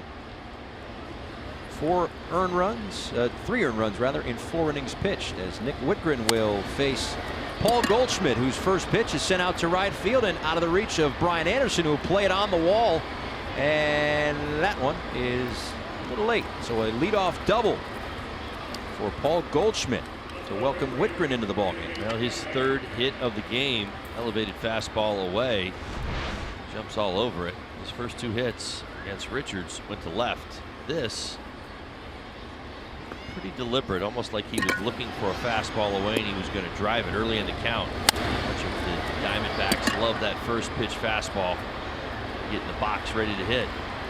Good example right there. Goldschmidt certainly knows Mr. Anderson has a cannon for an arm, hustling all the way. 17th double of the season, 3rd hit of the day. And a runner in scoring position for Jake Lamb.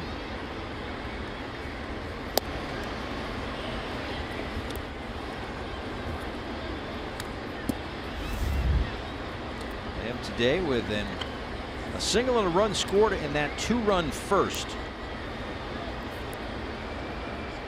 75 pitches today for Trevor Richards, 47 of them for strikes.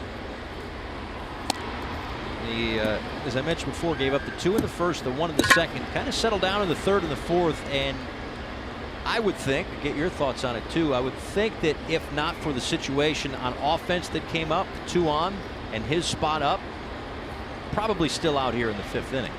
Well, we've seen Don Mattingly do this a number of times here in the first half of the season. He's trying to win a baseball game. Oh, it's absolutely. as simple as that, right? I mean, you're down 3. We've talked about holding the deficit. He did that over the last 2 innings, giving your team a chance. Half the wins this month for the Marlins have been of the comeback variety. They've gotten runners on base numerous times this ball game. In fact, they've left, what do we got, 2, 4, 6 on base. They do have 6 hits against Greinke, so you're giving yourself a chance. And the idea is that you had a chance there with Maben, who had some numbers against Greinke. You took the chance. Let's also remember this, you're playing to an outstanding bullpen. That's something that Don Mattingly hasn't necessarily had the luxury of doing either. And when your bullpen's putting up huge numbers like they have, you don't shy away from it. You're like, you can't wait to get to it.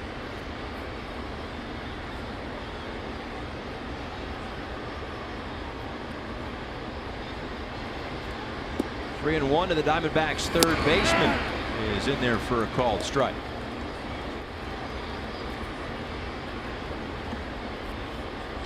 Yeah, I think it's just worth pointing out that if not for the situation on offense, the 4 innings don't look great, I guess is what I'm saying, but that's why. You had a chance. You gave it a shot. You had Greinke on the ropes, and they have had their opportunities today. Marlins have left 6 men on base against Greinke. Fouled off at the plate.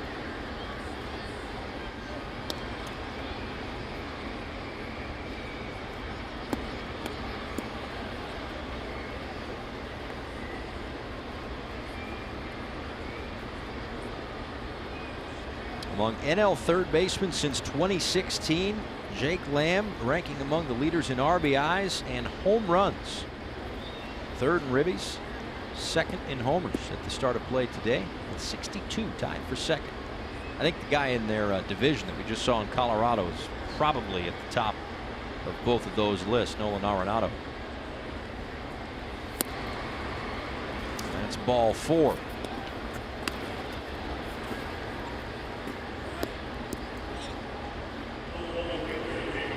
Today is the 3rd appearance for Whitgren in this series versus the Diamondbacks.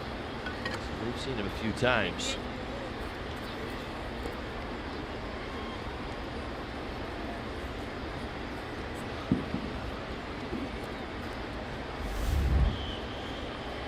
Tricky spot here for Whitgren. 2 on, nobody out. And David Peralta at the plate. Ball and no strikes. He walked in the first, struck out looking in the third.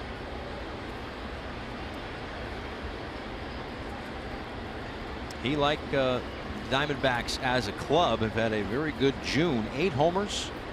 He's tied for 5th in the National League and 22 RBIs this month. Tied for the most in the National League. And the chopper to second. Castro, Riddle, Bohr, a double play. Oh, well done, well done. Whitgren looking for a little help. He gets it. Taylor made. Starlin Castro starts it. Riddle finishes it.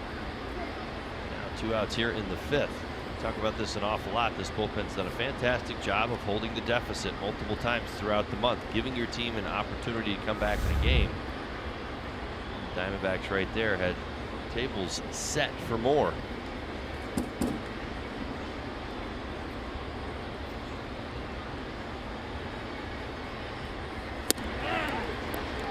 Daniel Descalso takes a called strike on the inside corner. Reached on a fielder's choice that drove in a run in the first inning and walked in the third. 20 RBIs in his last 25 and a half games for Descalso. A home run last night, his 9th of the year.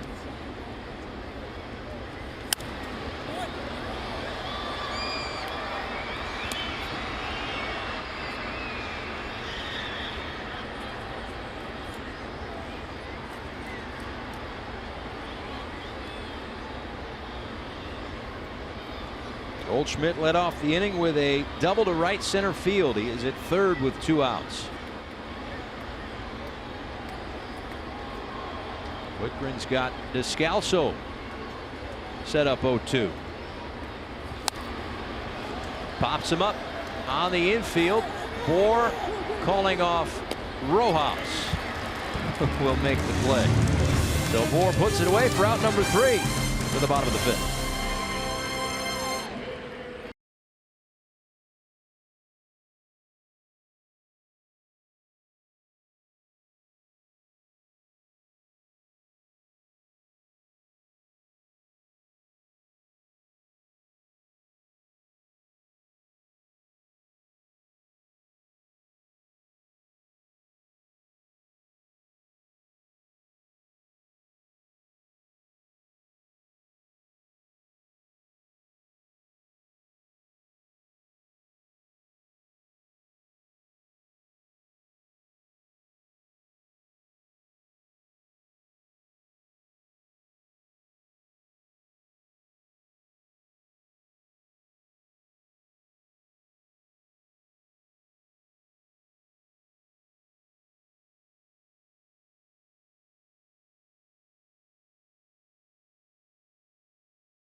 Fifth, Marlins down 3-0. Paul Severino, Todd Hollingsworth, Craig Minervini with you on a Thursday afternoon here in South Florida. Glad you're with us. Zach Greinke on the mound in the 5th. He'll face the top of the Marlins order, Dietrich, Anderson, and Bohr. First offering from Greinke, swung at, missed. 0-1 to Dietrich, who was hit by a pitch in the first. Pitched on an error in the third.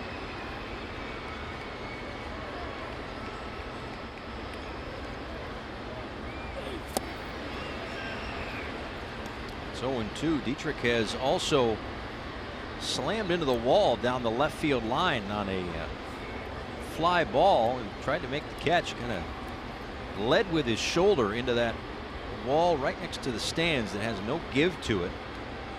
Clearly stayed in the game. In fact, his next at bat, a hot shot to second base, and Descalso couldn't come up with it. That was the aforementioned E4 he's referring to.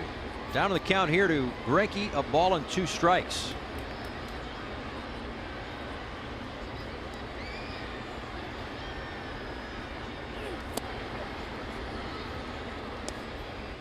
Terrific first half so far for Derek Dietrich. The last month or so, a little less than a month, since May 31st. Entering the day hitting .385, but in terms of first half on the whole, 82 hits, a new career high for the first half for Derek Dietrich. No surprise there. More opportunity, more production, more home runs. He's found himself in the lineup every day.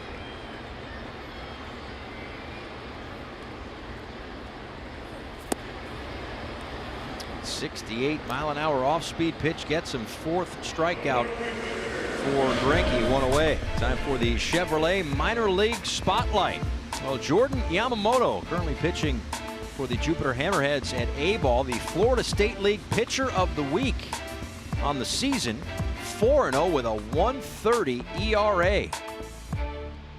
Is hurt early and a little bit of a late start. Came over in the deal with the Milwaukee Brewers. Christian Yelich has been pitching very good as of late.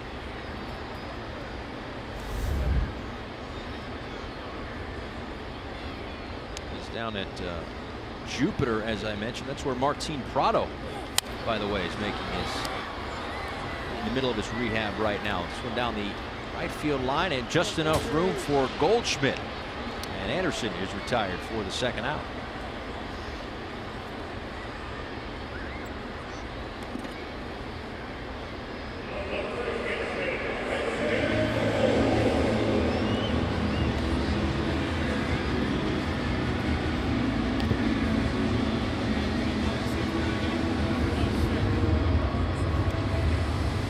On and 2 out for Justin Bohr. Had a base hit in the 3rd inning.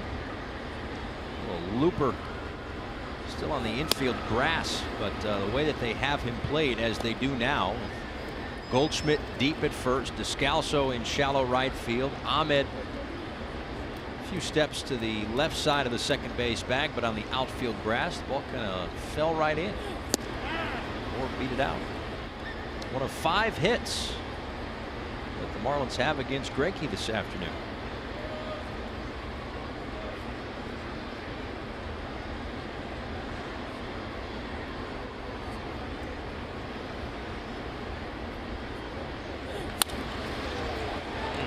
Much sharper that time than his last, but that is baseball. One with an exit velocity of about 4, one at 104. 3-0.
Billy the Marlin pool float presented by Auto Nation when you enter the ballpark on Saturday, June 30th, as the Marlins take on the Mets.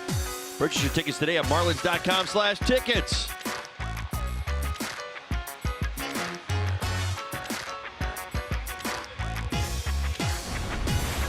Jam-packed weekend of giveaways. No doubt. We got the Pride Night hats tomorrow against the New York Mets, and then you've got the float and Venezuelan Heritage Night on Saturday.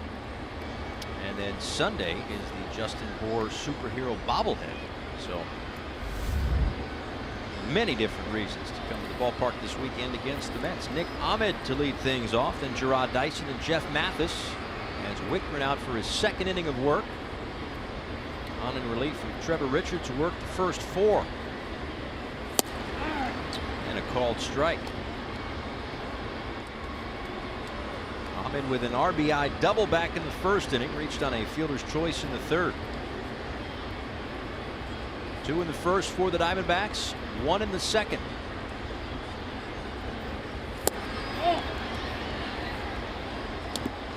Already won the season series against the Marlins. They've won 5 of 6. To include today, they have kind of had their way with Miami to a certain extent in terms of the hit column, the run column. The hit column's kind of gone the other way, or at least a little bit more even. But last I checked, they still count wins and losses on runs. So you could make the argument that the Diamondbacks, leading the National League West, have handled themselves the best against the Marlins. Look at what the Marlins have done against the National League West. They've already had significant impact. Of course, the Diamondbacks sitting atop the division as we speak. Played well against the Dodgers, the Giants, the Rockies.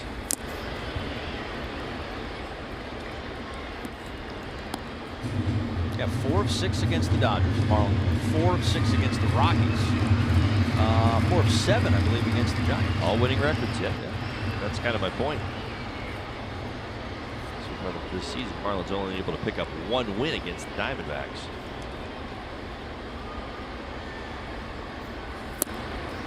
Still in striking distance this afternoon, and we talked about it before about how the Diamondbacks are getting stronger, getting healthier. It's a National League West that's still pretty wide open. The 3 teams that made the postseason last year, Arizona, Los Angeles, Colorado. You figured that all 3 would be somewhere in the mix again in 2018. Ahmed down the left field line, and that one just fouled.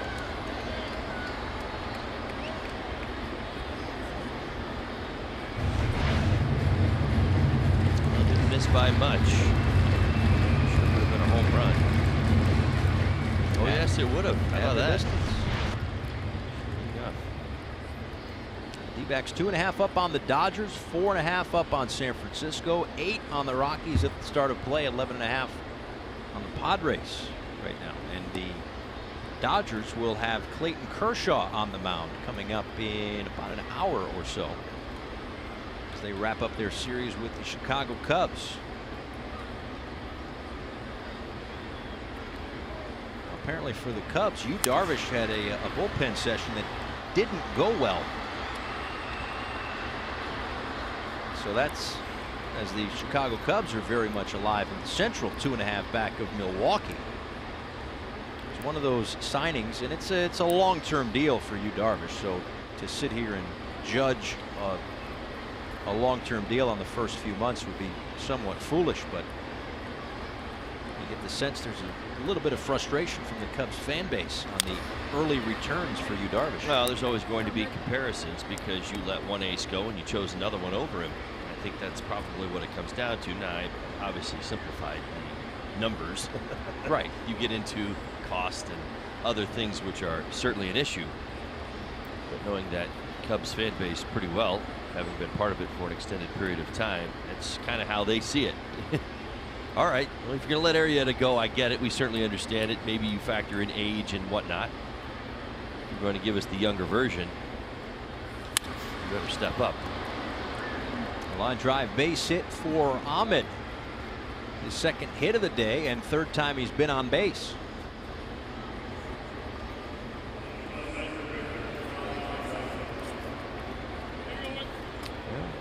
Arizona Diamondbacks, third consecutive inning, they've had their leadoff hitter on.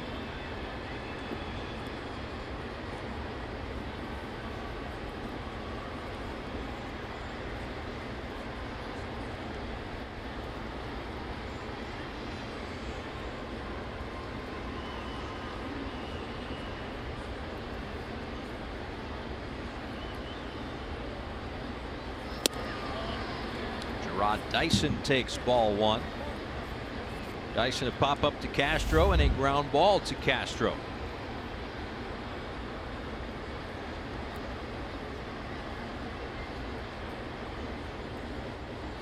Three 8-1 for Arizona, 0-5-0 for Miami.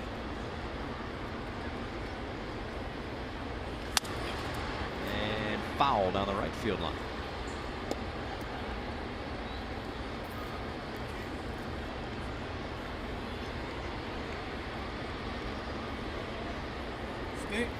Dyson broke his bat.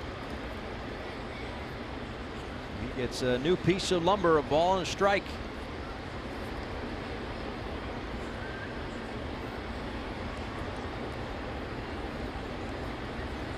We were talking about the difference in the National League Western Division.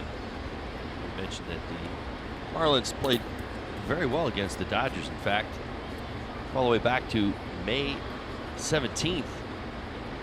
Dodgers won that day against the Marlins here in Miami. They've actually had the best record in baseball. That's the other thing, you know, so you kind of look at what the Diamondbacks have been doing this month. The Dodgers have been catching up, by the way. 27-10 since dealing with the Marlins. Now Arizona has held their own, 21-16. But again, the Dodgers making up some serious ground. Trailing Arizona at that time, 8.5 games. Now down to 2.5. And they've gotten Kershaw back in the last couple of weeks, and he'll make a start this afternoon against Chicago. The thing about Kershaw is, and I've, you know, as you have watched him kind of from a distance the last decade or so, and I don't think you get much argument if you said Kershaw has been the best pitcher in baseball, if not on a start-by-start basis over the course of the last 9 or 10 years, as Dyson somehow got out of the way of that one. Just kind of jump rope that one. Look at this. Yeah, sweeping breaking ball. Well, he's really fast, able to get both feet off the ground. Listen, you know you're fast when you got the bottom of your shoes are silver. That's right. That's right. Right? The slow guys don't wear shoes like that. No, it gives new meaning to picking them up and putting them down. No, but you know, Kershaw, like, you figure at some point he's going to look human again, and we saw him kind of look human a little bit, and then right after that he went on the disabled list. There's been a little, you know, up and down since then. But if he is close to what he's been, do you think the Dodgers can catch the Diamondbacks? 2.5 right now, half a season to go. Not a lot, but do you think the Dodgers can win another division? I do, most definitely. That's a very talented group they've got in LA. I mean, they're saying probably a lot of the same things that the Diamondbacks are saying. Runner goes. What a play by Riddle. And he'll get the out at first. Riddle thinks he might have swept his foot across the second base bag. Second base umpire Phil Cuzzy said no. Marlins used their challenge.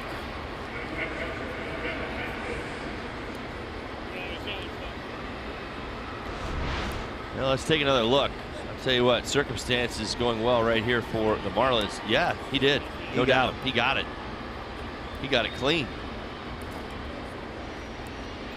Riddle's right leg is laying all over the bag. Sweeps it right across. A little dust off the top.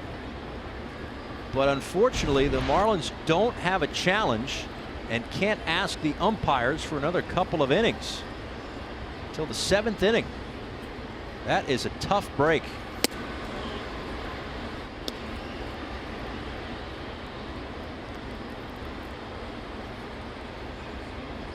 An unbelievably athletic play by Riddle up the middle.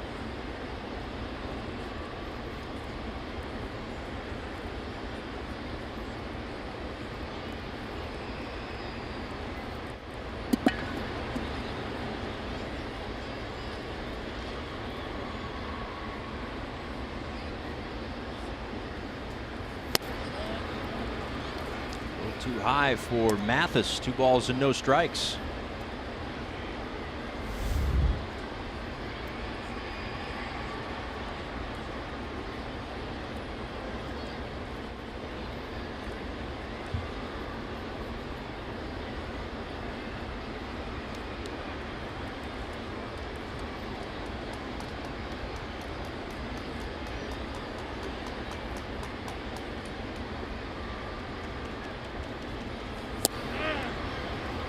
Corner, 2-1. Mathis struck out looking in the second, and then a base hit in the first.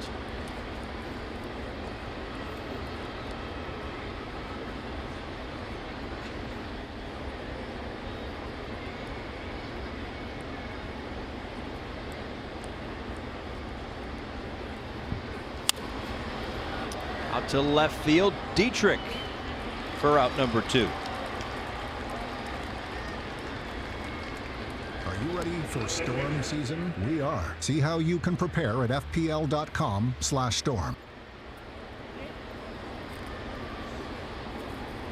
2 outs on the liner from Mathis, and with Ahmed at second base, that'll bring up Zach Greinke. Really helped himself in the second inning. Base hit right up the middle, stole second base to snap a string of 9 consecutive runners caught stealing by Brian Holiday. So he stole second, came around to score, and he's got himself another knock. And around from third comes Ahmed. The throw from Anderson is not in time. 2 hits today for Greinke, a run scored and an RBI. Well, early swings sat back and wondered if he was going to be as aggressive as he was the first time. This is a breaking ball up. See the head right down the barrel. It's a really good swing. I'll tell you what, hits it hard into right. Anderson does a nice job of getting rid of this. Good throw on line. Maybe a little tight to Holiday. Kind of had to wait for that ball to come up just a little bit. You see the aggressive slide as he's able to get his hand in.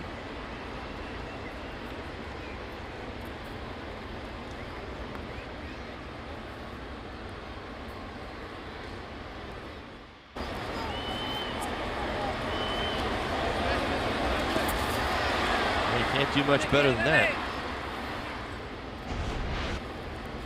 2 hits today for Zach Greinke. Florida Lottery in-game jackpot.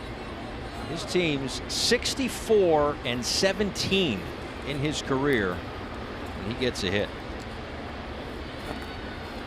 I'll tell you what, if it wasn't for the fact that Goldschmidt is 3 for 3 in the afternoon, I mean, you got to think that so far through 6 innings, Greinke's the all-around star.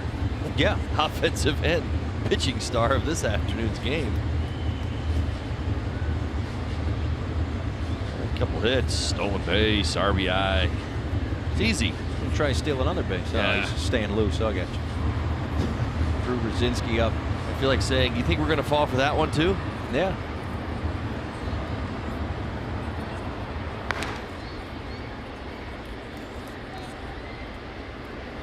Back to the top of the order for John Jay. The Diamondbacks now up 4-0.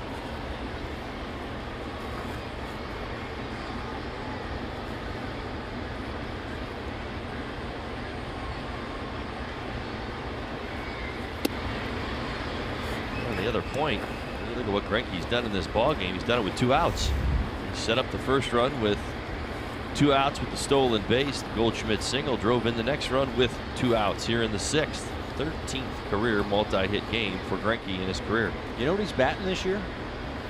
300. Those are the 280s, but you're right, he probably doesn't have that many at bats. He's hitting an even 300 after a 2-for-3 afternoon today. We'll just get a silver slugger, man.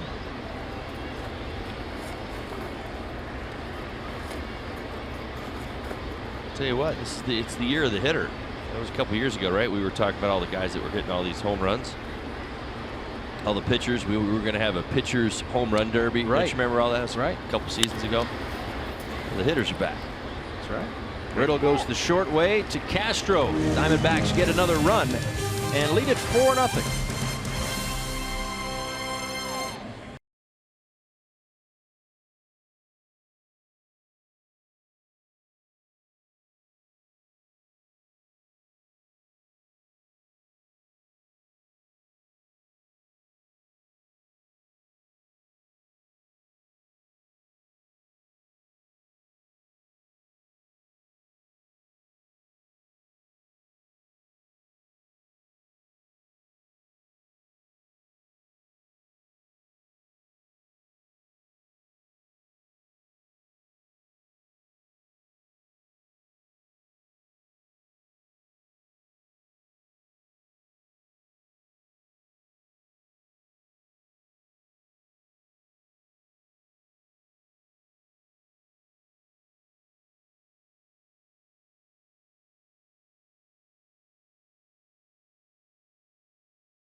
Hi everybody, my name is Sandy Alcantara, right-handed pitcher for the Miami Marlins. The Marlins traded for Sandy this past winter with the St. Louis Cardinals. He becomes the Marlins' top pitching prospect, who is ranked 70th overall by Baseball America. I'm super excited to be here. I give it my 100% on everything. Clocking in over 100 miles per hour, his best pitch? I like my fastball, you know. Jacob deGrom and Sandy Alcantara in his Marlins debut tomorrow. Those numbers with AAA New Orleans for Sandy. Looking forward to it. CEO Derek Jeter broke the news yesterday that Sandy going to get the start. Of course, this rotation, unfortunately, in a little bit of a tricky spot right now. It seems like a season-ending injury for Caleb Smith. You got Dan Straley currently serving his suspension, so he'll be bumped back a few days. Jose Urania on the DL as Starlin Castro sends one out to deep center field, but Dyson is there for the first out. So we get our first look at the big league level in a Marlins uniform. His first big league start, Alcantara tomorrow against the Mets. I'll tell you what, there'll be a lot of velocity here at Marlins Park tomorrow night. I'm excited to see it. 100 miles an hour. Alcantara, deGrom as well, 97, 98 miles an hour. Boy, oh boy. The game has changed. If you like a little old school, keep watching. Greinke's been doing it all afternoon. Little cut, little sink, little slide. And some change-ups as well. He's picked up a few strikeouts on that pitch. Also qualifies for pitchers who can hit.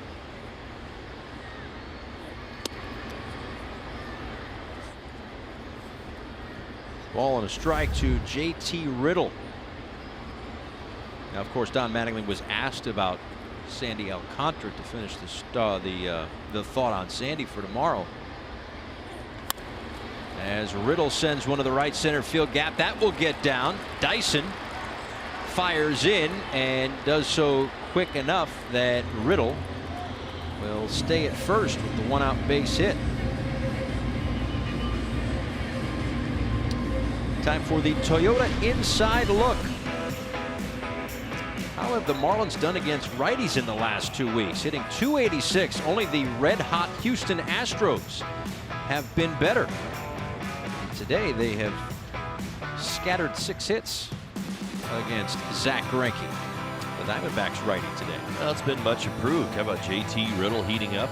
Some of your lefties, that's kind of the first thing that I think of, and you think of Dietrich, the nice run he's been on as well. So it all makes sense. I mean, the one thing that JT Realmuto actually had been struggling with was lefty starters this year, and he's been better over his last couple of starts versus the lefties.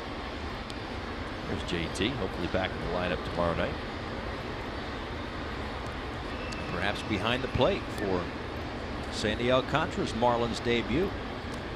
Now, when he misses time, I'm telling you, you feel it.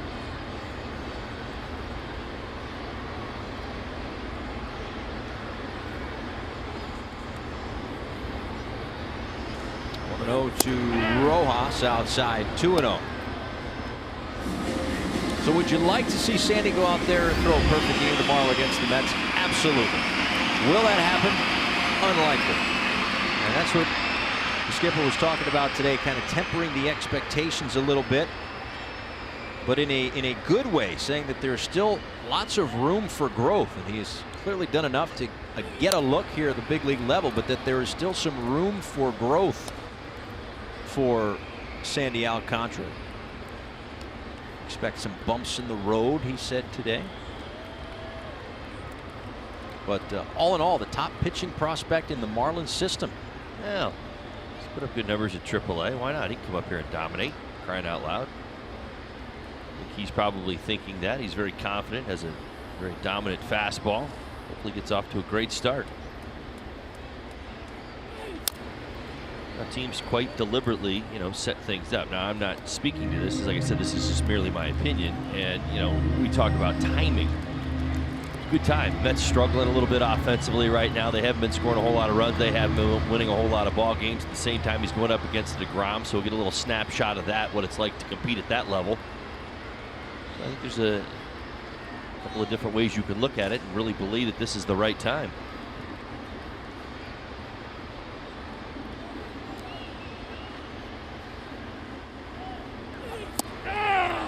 And a called strike 3. Rojas set down.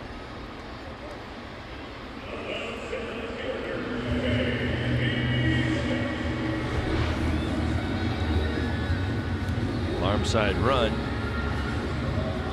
This two-seam fastball, sinker, working its way back to that outside corner. We'll bring up JB Shuck at the bottom of the 6th, a couple outs already for a little rally if they get something going. I mentioned JT Realmuto and the records with and without him. How important he is to this lineup. With him, 26-31. 5 games under. Without him, 6-18.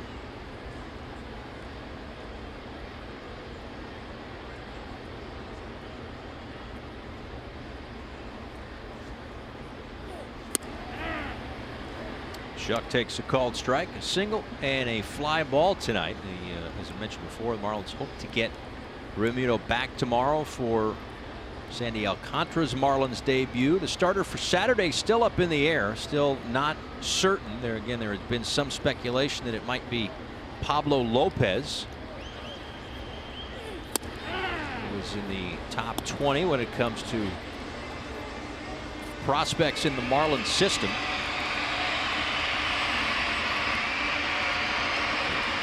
Pulled from his last start in the 2nd inning. This year at AA Jacksonville, an .062 ERA in 8 starts. 8 walks, 51 strikeouts. Shuck went around. Back-to-back strikeouts to end the 6th, and 6 on the day for Greinke as we go to the 7th.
who spent the last of his 19 years in the major leagues with the Marlins in 2008. Had a good year, too. He had over 260, 8 homers, and 47 RBIs at the age of 40.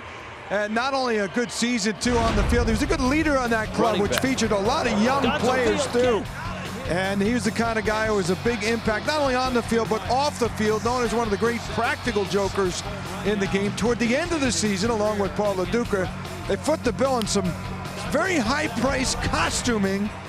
Luis doing some radio with the Arizona Diamondbacks and also as a special assistant. They bought these $250, $300 costumes for all the Marlin players to wear in New York City. Josh Johnson, Dan Uggla, and they had to go onto the New York subway. Scott Olson was the Fruit of the Loom grape, and they walked around the city and had a lot of fun. Dan Uggla was a rat, not the only rat you've ever seen in the New York subway. That's John Baker. He was a Captain America, and the guys couldn't believe those were the Marlins. One guy walked by, and I remember saying that Joe Nelson said, boy, that guy in the banana costume's got one of the nastiest 92-mile-an-hour sliders you ever see.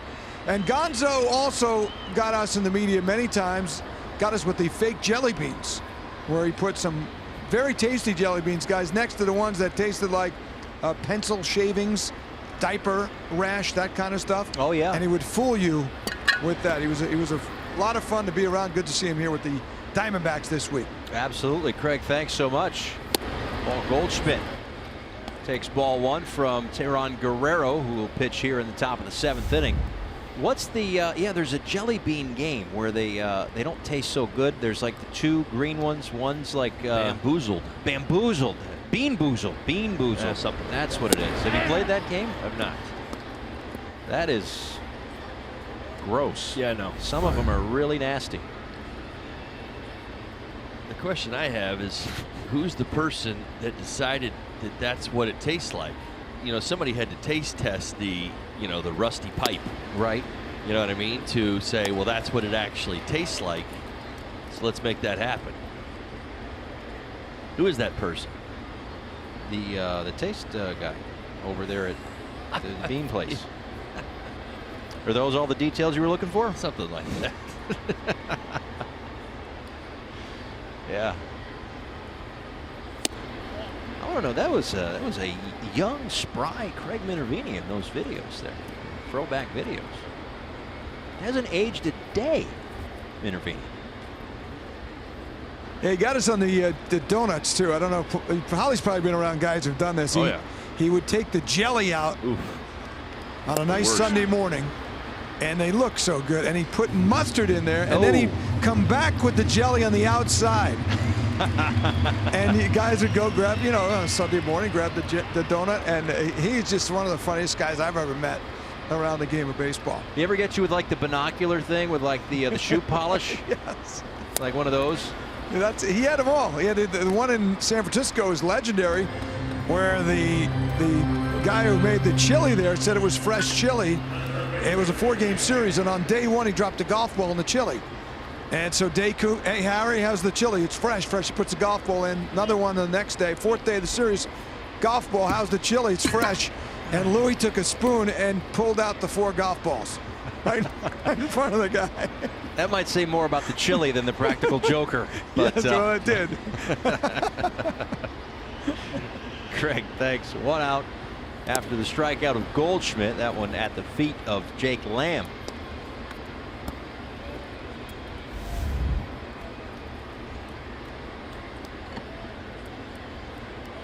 Lamb a single and a run scored in the 1st inning, struck out looking in the 2nd, walked in the 5th.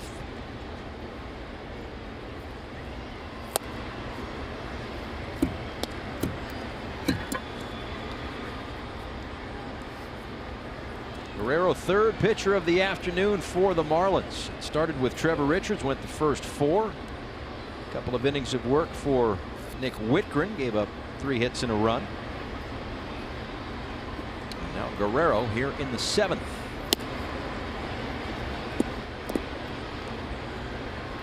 Lamb, a first-time All-Star in 2017, had a huge season, 30 homers, 105 RBIs.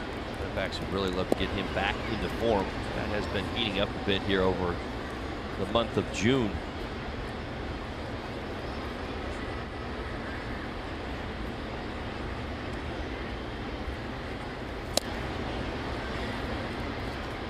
Just off the edge, a 4-pitch walk.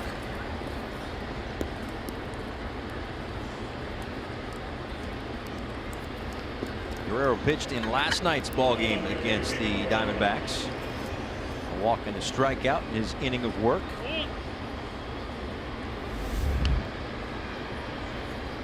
Now David Peralta, who has certainly had his successes this year against Miami. Over in all 3 games of the series in Arizona. This one popped up behind third, and it's riddled for the second out here in the 7th.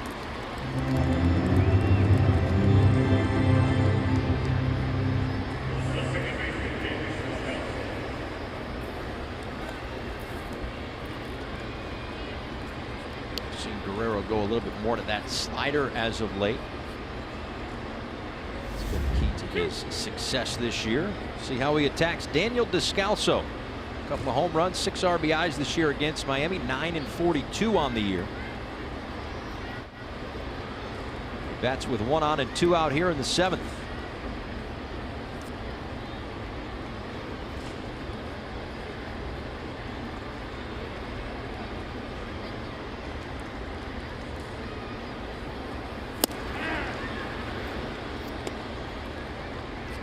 Diamondbacks will finally go home after this series. They have been on the road since the 18th. 2 against the Angels, 4 against Pittsburgh, and now 4 against the Marlins.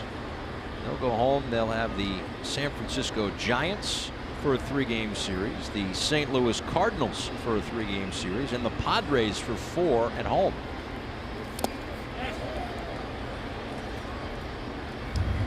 While the Marlins wrapping up this series, and the Mets come to town, the Tampa Bay Rays.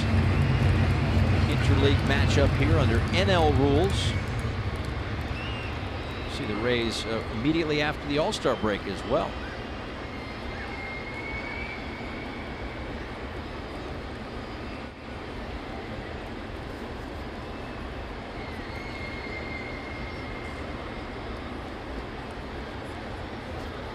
Nothing and 2 to Descalso.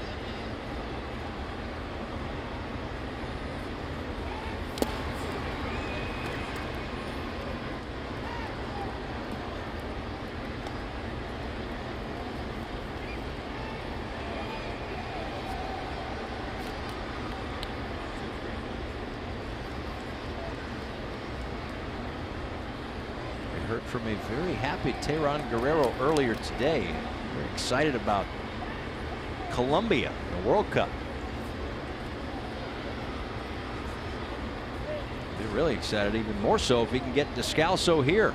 Runner goes, they step off, they've got him, throw in time to get Lamb for the final out here in the 7th inning. It's time to stretch.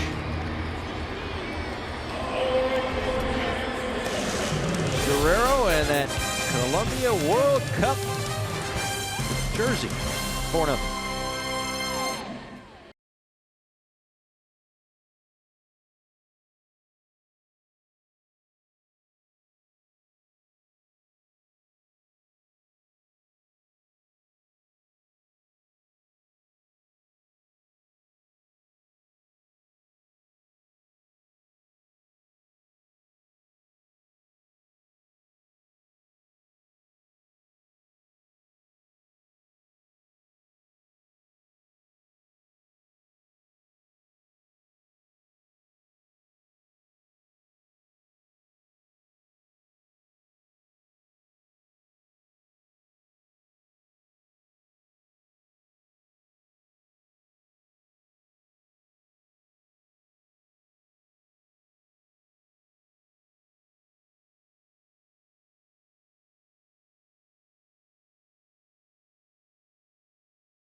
4-0 lead for Zach Greinke and the Arizona Diamondbacks. Well, that's a full house right there, I think. 6 innings, 6 hits, and 6 strikeouts. No runs, no walks. Not much going on. We talked about this throughout the series, the missed opportunities for the Marlins, ability to capitalize on some of the base runners. Of course, it requires a big hit. They've left a few guys on base. Part of that's been with 2 outs.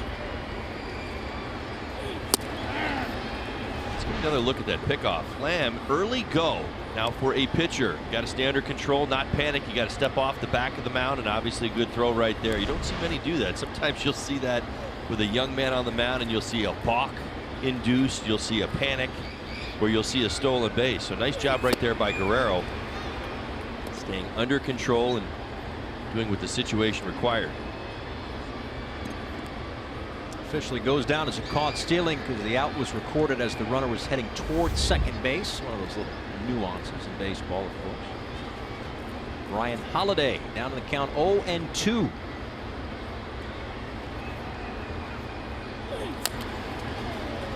Back toward the on-deck circle where Yadiel Rivera stands with the pitcher spot due up next.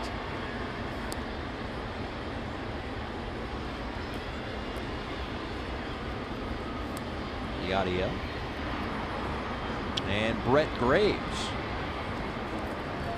talking with bullpen coach Dean Traynor.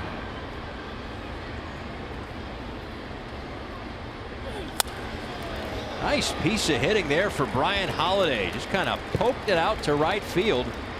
His second hit of the game. You're absolutely right. After a breaking ball up that he lined to left. Little two-seamer off that outside edge, way off that outside edge. Didn't get a whole lot on it, but a nice swing. Stayed level through the zone, able to elevate it. Pick up his second hit of the ball game.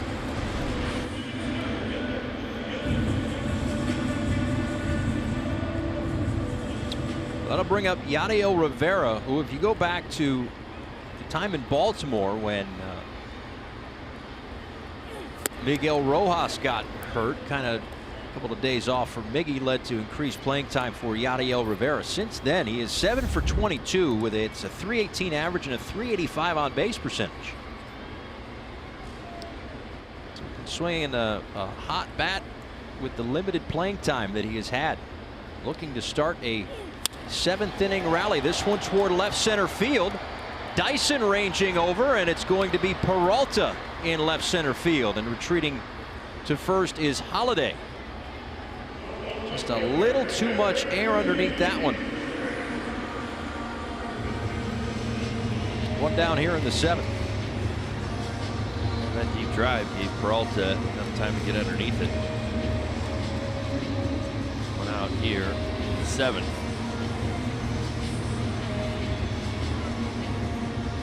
Marlins 1 run in their last 17 innings. Left 14 runners on base.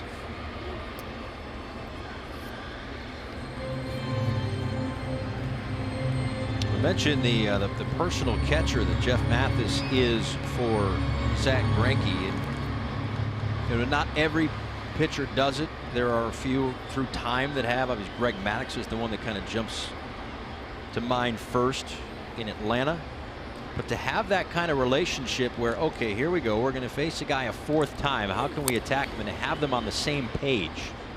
Right? I mean, you have your meetings before the game, but as the game goes and you see the, whatever it's been, 8, 9, 10, 12 swings that Dietrich has taken, whatever it's been, kind of see that and react to that, and have the pitcher and the catcher on the same page. It's very important. And Greinke, we know, has been a very cerebral type of pitcher throughout his career. Really locked in.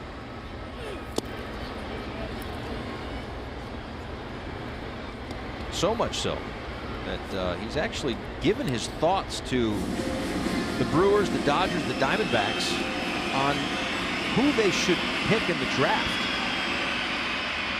He watches a little video. In 2012, he was asked by then Brewers GM Doug Melvin who to take in the draft. Now, his pick would have been Corey Seager.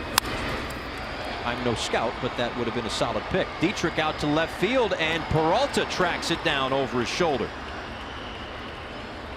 I'll tell you what, Peralta's been busy here in the 7th. A couple of textbook good defensive plays that you love to see from your outfielder. Good communication on the fly ball by Rivera there. The ability to look away from the field to play, take his eyes and head off the baseball. Still can't maintain that lane that he was on in order to make the catch.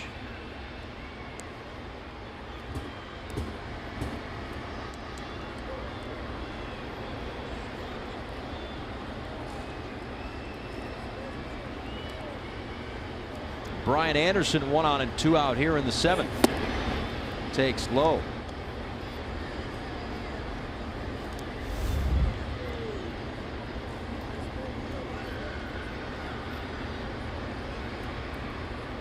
Oh for 3 today. Entered play with a 24-game on-base streak. 1-1.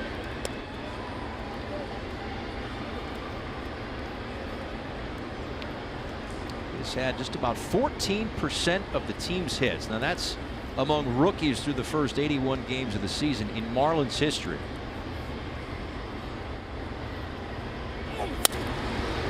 Right field line and foul. Trying John Jay again, as he did in the 3rd inning, when Jay ranged over and made a sliding play up against the wall. Don't try that guy. Certainly not towards the line. I think that he's proven he can handle himself in the corners here at Marlins Park.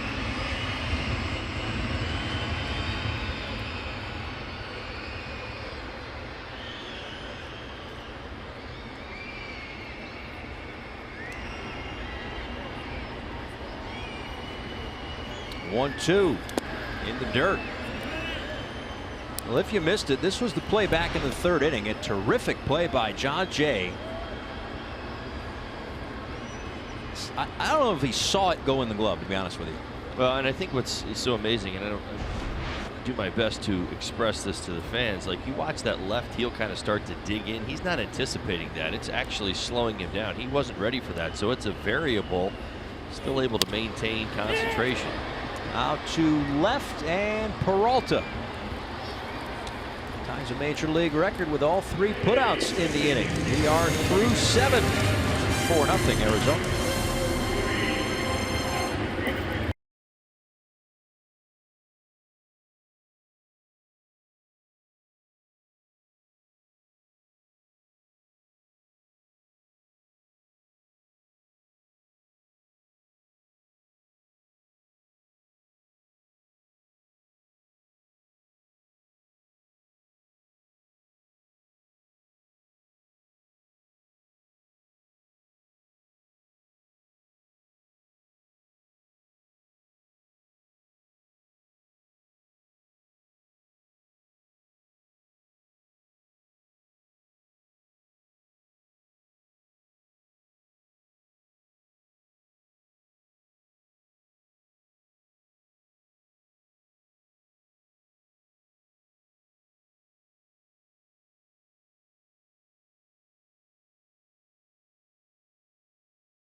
Welcome back to Marlins Park. Paul Severino, Todd Hollinsworth D-backs with a 4-0 lead as we head to the top of the 8th inning.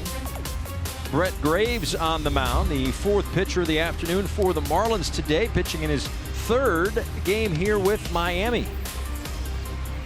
Well, Brett's had to wait a few days to get back up on the mound. Last pitch, 22nd in Colorado. Able to run an inning of work. Did strike out 2.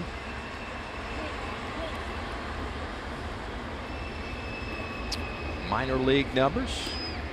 7 games, 3 starts, a 5.39 ERA. This is first outing at Marlins Park for a guy who, Don Mattingly, when was asked about here we are, the midway point of the year, and what can we expect in the second half, he did mention maybe a little bit more of Brett Graves. A Rule 5 pick. He gets a ground ball to Castro to retire Descalso for the first out here in the 8th inning.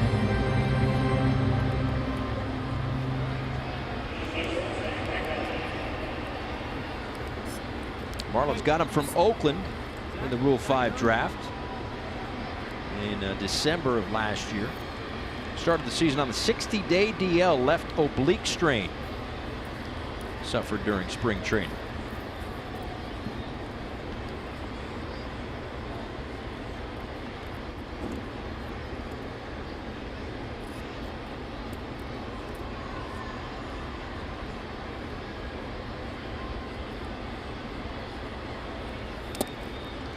Nick Ahmed takes low. An RBI double in the 1st inning. Reached on a fielder's choice, singled and scored in the 6th. 2 first inning runs for Arizona, 1 in the 2nd and 1 in that 6th inning. That's been it. Slow roller. Rojas on the run, 2 away. Nicely done.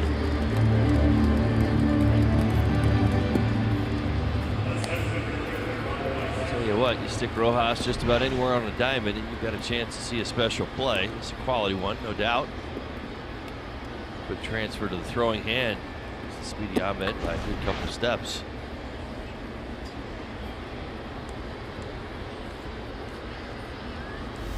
If Ahmed's speedy, what is Dyson? Lightning? Because he's on another level.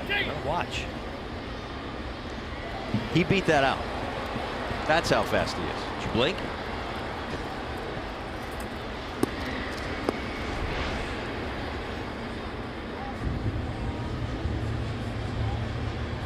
Now watching it the whole time. Don't you dare blink. Ball's in the air. It felt a little bit like slow motion. Just watching it the entire time. Graves trying to do it under control, and Dyson. Watch the feet. I think we were all expecting a little longer last stride. Look how quick he gets to the bag. That's the idea of running through the base, if you really think about it. Most of us, myself included, you probably would have seen one last long stride as you lay out trying to get to that bag, and he just literally ran right through it, and by doing that, beat the throw. Or sometimes you might see the short, choppy steps to make sure you get the front part of the bag. It's almost like he's got it timed out so well. I'm sure he does. It's very common. Your steps don't change too much from home to first, especially on a bunt.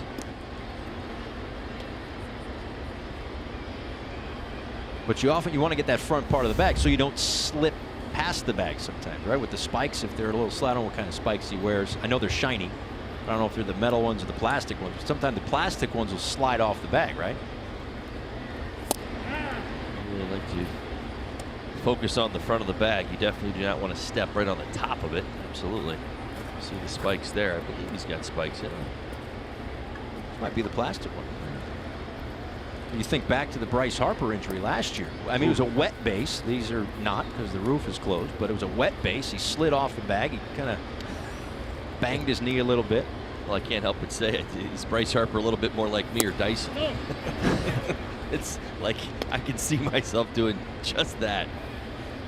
Hopefully Bryce Harper not hurt, but Dyson, a speedster, he's a lot more like Juan Pierre. Juan Pierre, the best punter I ever played with.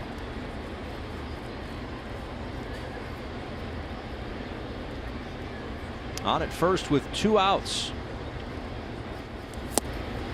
Jeff Mathis swings over the top of that one, and it's 1-2. be interesting to see what happens here. It's Greinke has been pretty good today, scattering 7 hits, but 7 scoreless innings. The Diamondbacks have Ketel Marte in the on-deck circle. Greinke is at 103 pitches, so you figure you're right around that magic number. Veteran or not. Runner goes. Get there easily, gets all the way to the backstop, and Castro did his best to decoy Dyson to stay on the second base bag. Well, he was so fast this time he slid past second base. Watch this. Watch the slide across the dirt. Keep on going. Here he goes. Bye-bye.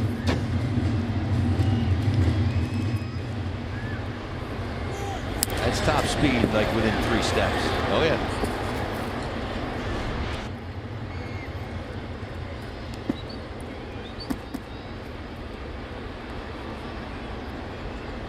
Two and 2 to Mathis. To Rojas. And they'll strand the speedy Dyson in the 8th. Brett Graves, a scoreless inning, 4-0.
All military by sharing a photo or video with hashtag #HatsOffForHeroes. For each post, T-Mobile will donate $1 to support veterans.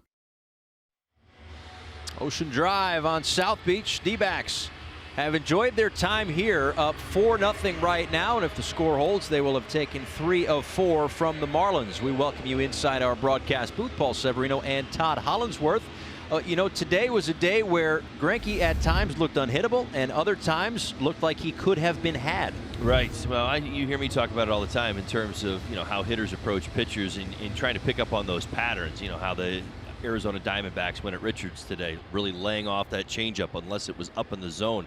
You know, for Greinke, he's got 5 pitches. He uses them all almost balanced. And again, a certain number of times, and I think even today I didn't quite see all the numbers, uses those secondary pitches more than he uses the fastball. So didn't fall into too many patterns, didn't have pitches that you could pick up on, and again, just got the outs when he needed to. Again, a couple of base hits here, needed a big out, got a huge out by Descalzo on a 1-hopper off the bat of Castro. So again, the Marlins are kind of going through a little thing here towards the end of this series where they're getting guys on base and just not able to get them in. They're going to have to fix that. So it's Jorge De La Rosa to pitch now, and you've been in the box where you're, I don't want to say getting dominated, because again, he scattered 7 hits through 7 innings, so you know, on average it's 1 an inning. Didn't give up any hits, walks, however. So different arm, different look. Does that give the offense a little bit of hope with 6 outs to go? You just got to get into a bit of a rhythm. Hopefully you continue to put some guys on base, and then you hope somebody comes through. It's not that you know, the offense is struggling. I know they missed JT Realmuto, but the bottom line is that they're going to have to continue to do what they've done well early on in innings, which is get a few guys on base.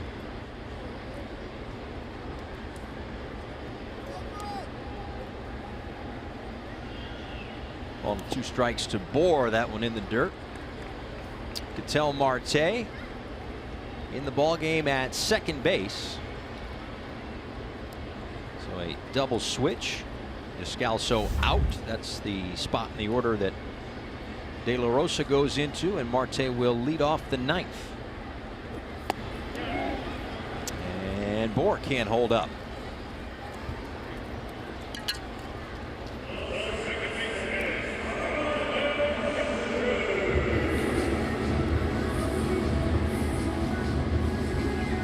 Tomorrow is to get JT Realmuto back in the lineup tomorrow, dealing with a bit of a sore wrist after taking a foul ball in Colorado. If he is back in the lineup, you figure he'll catch, and if he does that, he'll be catching Sandy Alcantara in his Marlins debut. First big league start up against a big league ace in Jacob deGrom as the Mets and the Marlins start a 3-game series here at Marlins Park. Marlins Live pregame show on the air at 6:30. First pitch a little after 7. As Miami gets back into NL East play, wrapping up the NL West. Home and road with the finale here today against the Diamondbacks.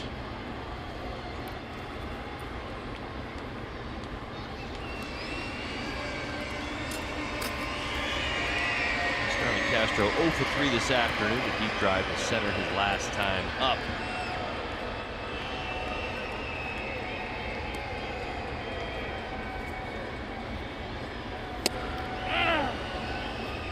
There's the changeup from De La Rosa. Boy, he's reinvented himself quite capably here with the Arizona Diamondbacks. Having just been at Coors Field, couldn't help but think of De La Rosa. Most wins all time at Coors Field, 53 of them. At a 4.31 ERA. A lot of conversation about how do you figure out Coors Field. Well, that guy right there has gotten about as close as anybody to figuring it out. That's why I felt like he was a pretty good candidate for the Diamondbacks when you consider their ballpark as well. It made a lot of sense when they brought him on board and just transitioned into their bullpen quite capably. And serves as their long man / lefty specialist.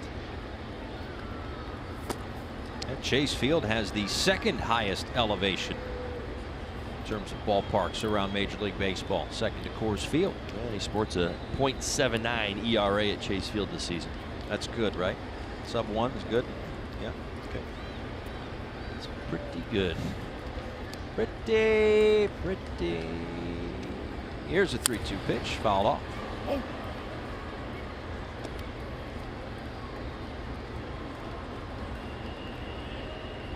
Now, with the way the Diamondbacks have been playing, you talk about Coors Field and you talk about Chase Field. When we were there at the beginning of this month, a lot of the talk was the humidor. They're playing well. I haven't heard the word humidor too much outside of cigar shops. Everybody started hitting a little bit, and I think that's it. Listen, the loudest voices on every team will always be the hitters. That's a fact. Those guys, you grind every day. You go out there and you talk about it. And something's going wrong. Usually that noise is pretty loud. You don't hear it too much from the pitchers. Whether it's a bullpen, the staff. I mean, occasionally you may hear things over the course of a season. But when, what the Diamondbacks went through in their May after having that tremendous April, there had to be something to blame. You don't lose as many games as they did without being able to point the finger, even as a Diamondback would, and say, well, this is what went wrong.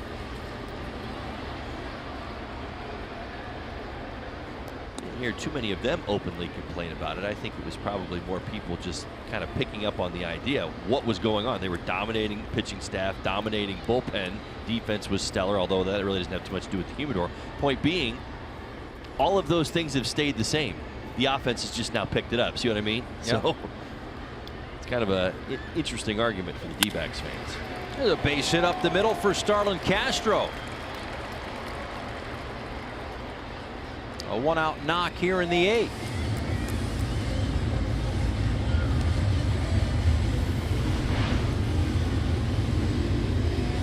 He gets himself a fastball up out over the plate. Hits it hard once again, right back through the middle. See that nice little hole between the shortstop and second. Finds it. First hit of the day for Starlin.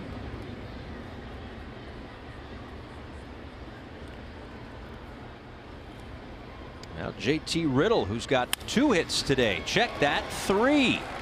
Riddle goes the other way through the left side. 2 on, 1 out. It's the first 3-hit game of the year for JT Riddle.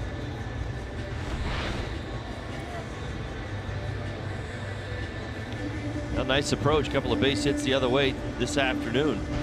Staying on the baseball well and seeing the ball well. That's why the numbers are rising. Mike Butcher out to talk with De La Rosa. 2 on and 1 out here in the 8th. As you see some stirring in the Diamondbacks bullpen. Fernando Salas up. JT Riddle, 6 hits now in this 4-game series against the Diamondbacks. Well, if you recall, he was hitting .346 with New Orleans at his when he was called up. That's kind of the hitter that the Marlins have been hoping to find, and it's taken a little while. But as you mentioned, this series, the bat's starting to heat up, trying to keep this 8th inning rally going. Outside to Miguel Rojas.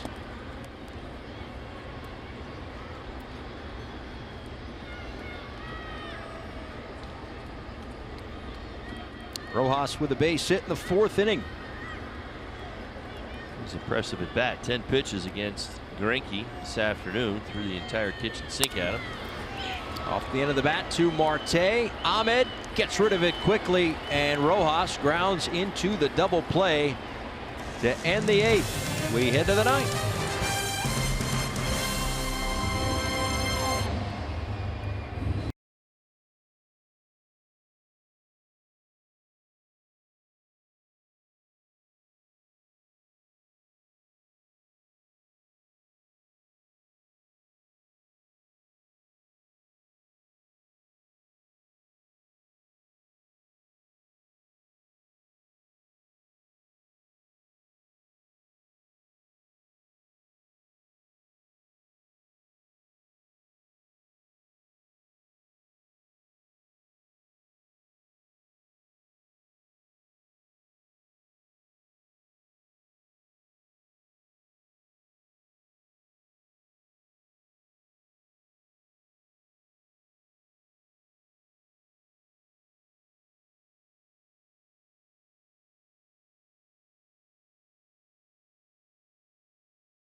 Marlins baseball on Fox Sports Florida is brought to you by Southwest. Transparency, low fares, nothing to hide.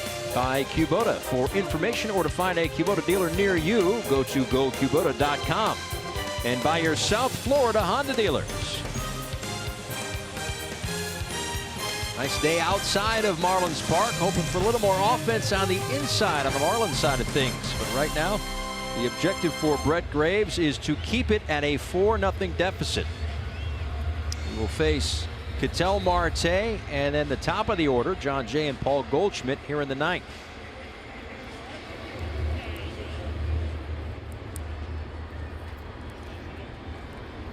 Marte in as part of a double switch in the bottom of the 8th inning. He has certainly had his successes against the Marlins this year. Kind of like that. Thinking about it, takes an aggressive turnaround first base. Now I say that because he's now got hits in 6 of 7 games this year against Miami with 7 extra base hits. And we saw that aggressiveness on display throughout this series. Willing to take a base hit up the middle and turn it into a double like he did last night. Coming out of the box, thinking about doing it again. And it's applied pressure. It's actually tremendous technique. You don't have to be fast to do it. You just have to think the game that way. Certainly see it in a few of these Diamondbacks as they try to really push you into throwing the ball back to the infield with velocity and really making you get after it. If you don't, they will take the extra base. John Jay, I know he's happy to be home, but he will probably be running to the airplane as quickly as possible. 0 for 17 in this 4-game series. 3-time All-American at the University of Miami. Too much home cooking? Perhaps. But has impacted the game with a great defensive play down the left field line earlier, or right field line rather, earlier. Second round pick of the Cardinals in 06. Went to the Padres in a deal for Jed Jerko in December of 2015. Signed with the Cubs in November of 16. Signed by the Royals late this offseason in March, and then traded over to the D-backs about 3 weeks ago.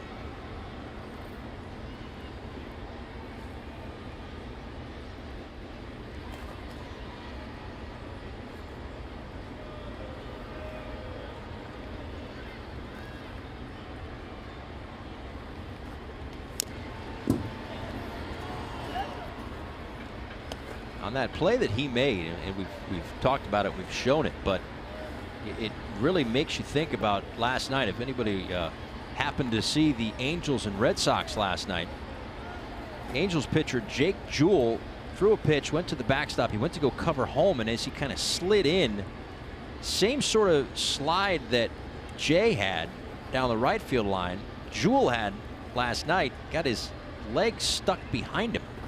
Had to be carted off the field. Scary moment there as Jay grounds into the 4-6-3 double play. 2 outs here in the ninth.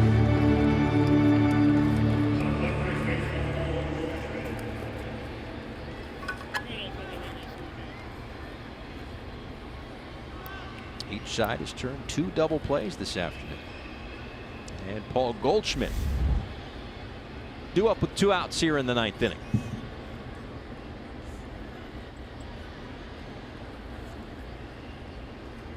3 hits today for Goldie.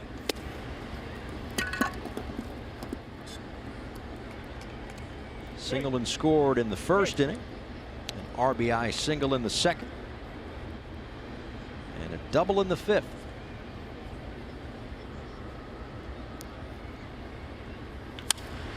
And a nice play at third by Miguel Rojas. That would have been the 4th hit of the day for Goldie, if not for Miggy. A laser into the glove of Rojas for the final out of the ninth.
Marlins down 4-0.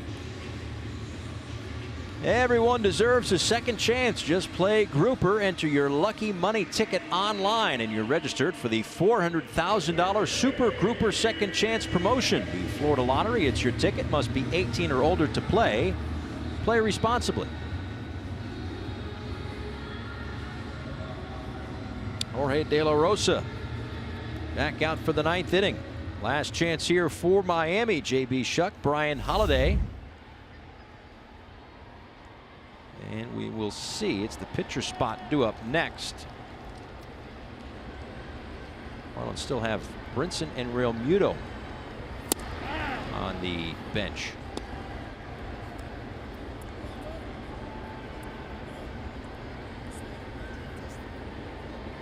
A hit for J.B. Shuck in the 2nd inning.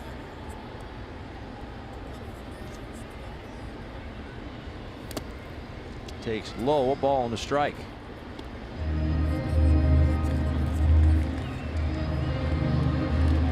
De La Rosa, one of 5 Mexican-born pitchers with 100 or more wins. He's got 104. Fernando Valenzuela with 173. Esteban Loaiza 126. Giovanni Gallardo with 113. Looper, foul ground, and Lamb will get there. Step or two in front of the Marlins bench.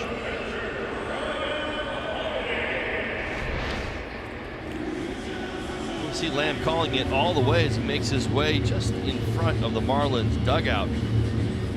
Off Mathis. His running catch. We talked about it throughout this series and throughout the month. It's the 7th game. Good defensive team. That's going to do it for De La Rosa. Florida Lottery call to the bullpen here in the 9th.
Salas into work.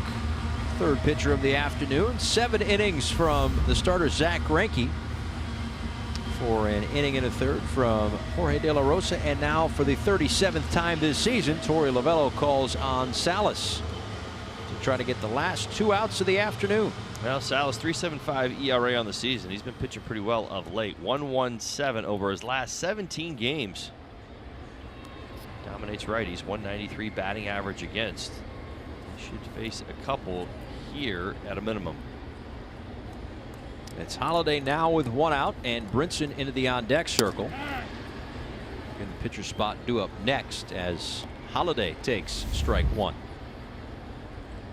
A couple of base hits today for Brian.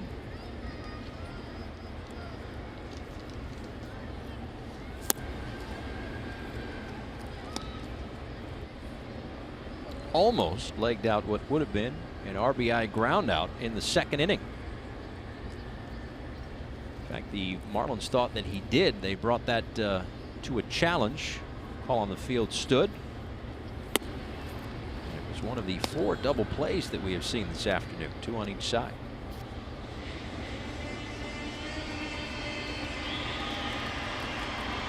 Miami will enjoy just shy of a day off. Mets are in town tomorrow night.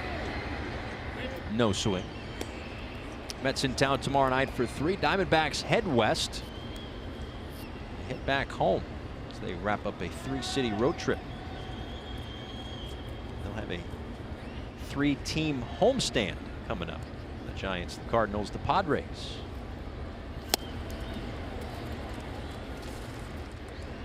Two-way here in the ninth.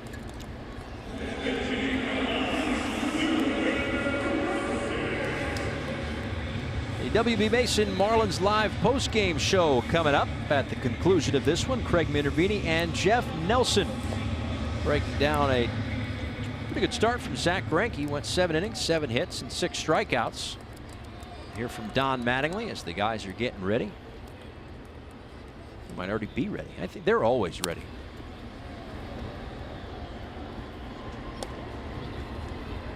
That's how laser focused they are. They're being told by the producer in a fairly calm manner to wave to the camera, and they're just having none of it. That's a game face right there. That's rebellion.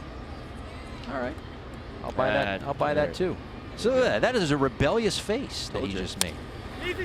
Off the glove of Salas, and can't recover in time. This one goes into the seats, and second base will be awarded to Brinson.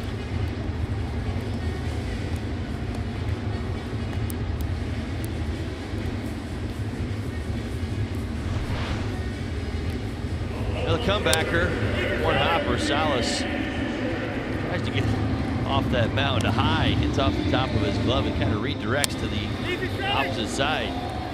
Nobody on that side of the infield for the Diamondbacks had actually moved quite yet. I think it's going to go as a hit and an error on the throw.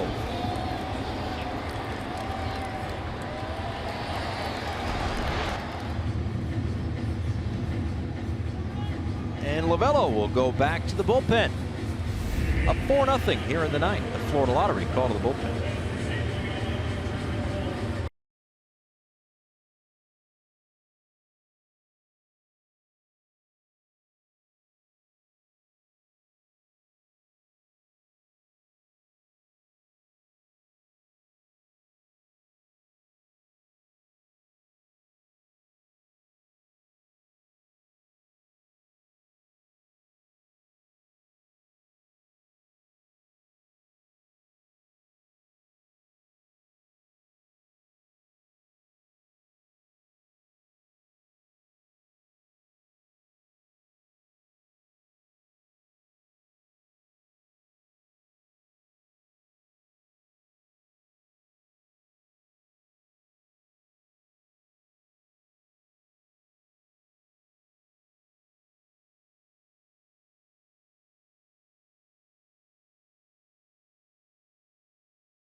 A pitching change here for Torey Lovello and the Arizona Diamondbacks as Andrew Chafin comes in. 39th game for him this season. Opponents hitting 186 against the lefty.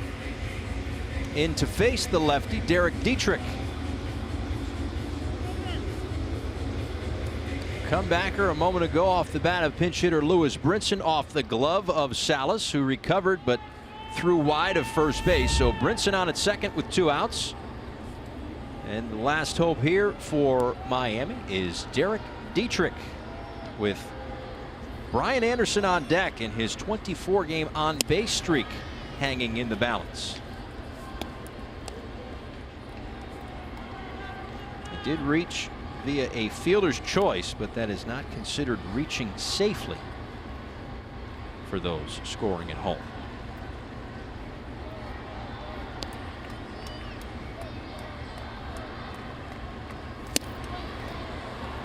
One and one.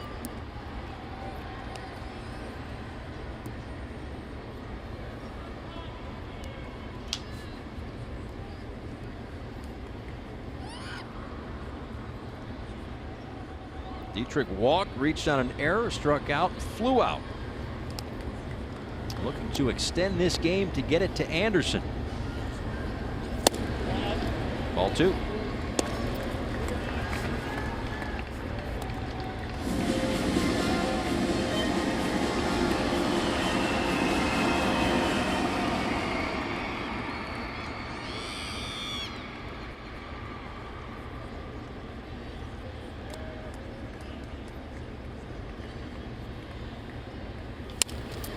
Up the middle. Ahmed behind the bag. Close play at first base. But Ahmed makes the play to retire Dietrich. And the Arizona Diamondbacks shut out the Marlins this afternoon. 4-0 the final score. They take 3 out of 4. They continue to win ball games. They have now won 21 of 29. 4-0 the final score for Todd Hollandsworth and our entire crew. The Marlins Live postgame show is coming up on the other side of the break.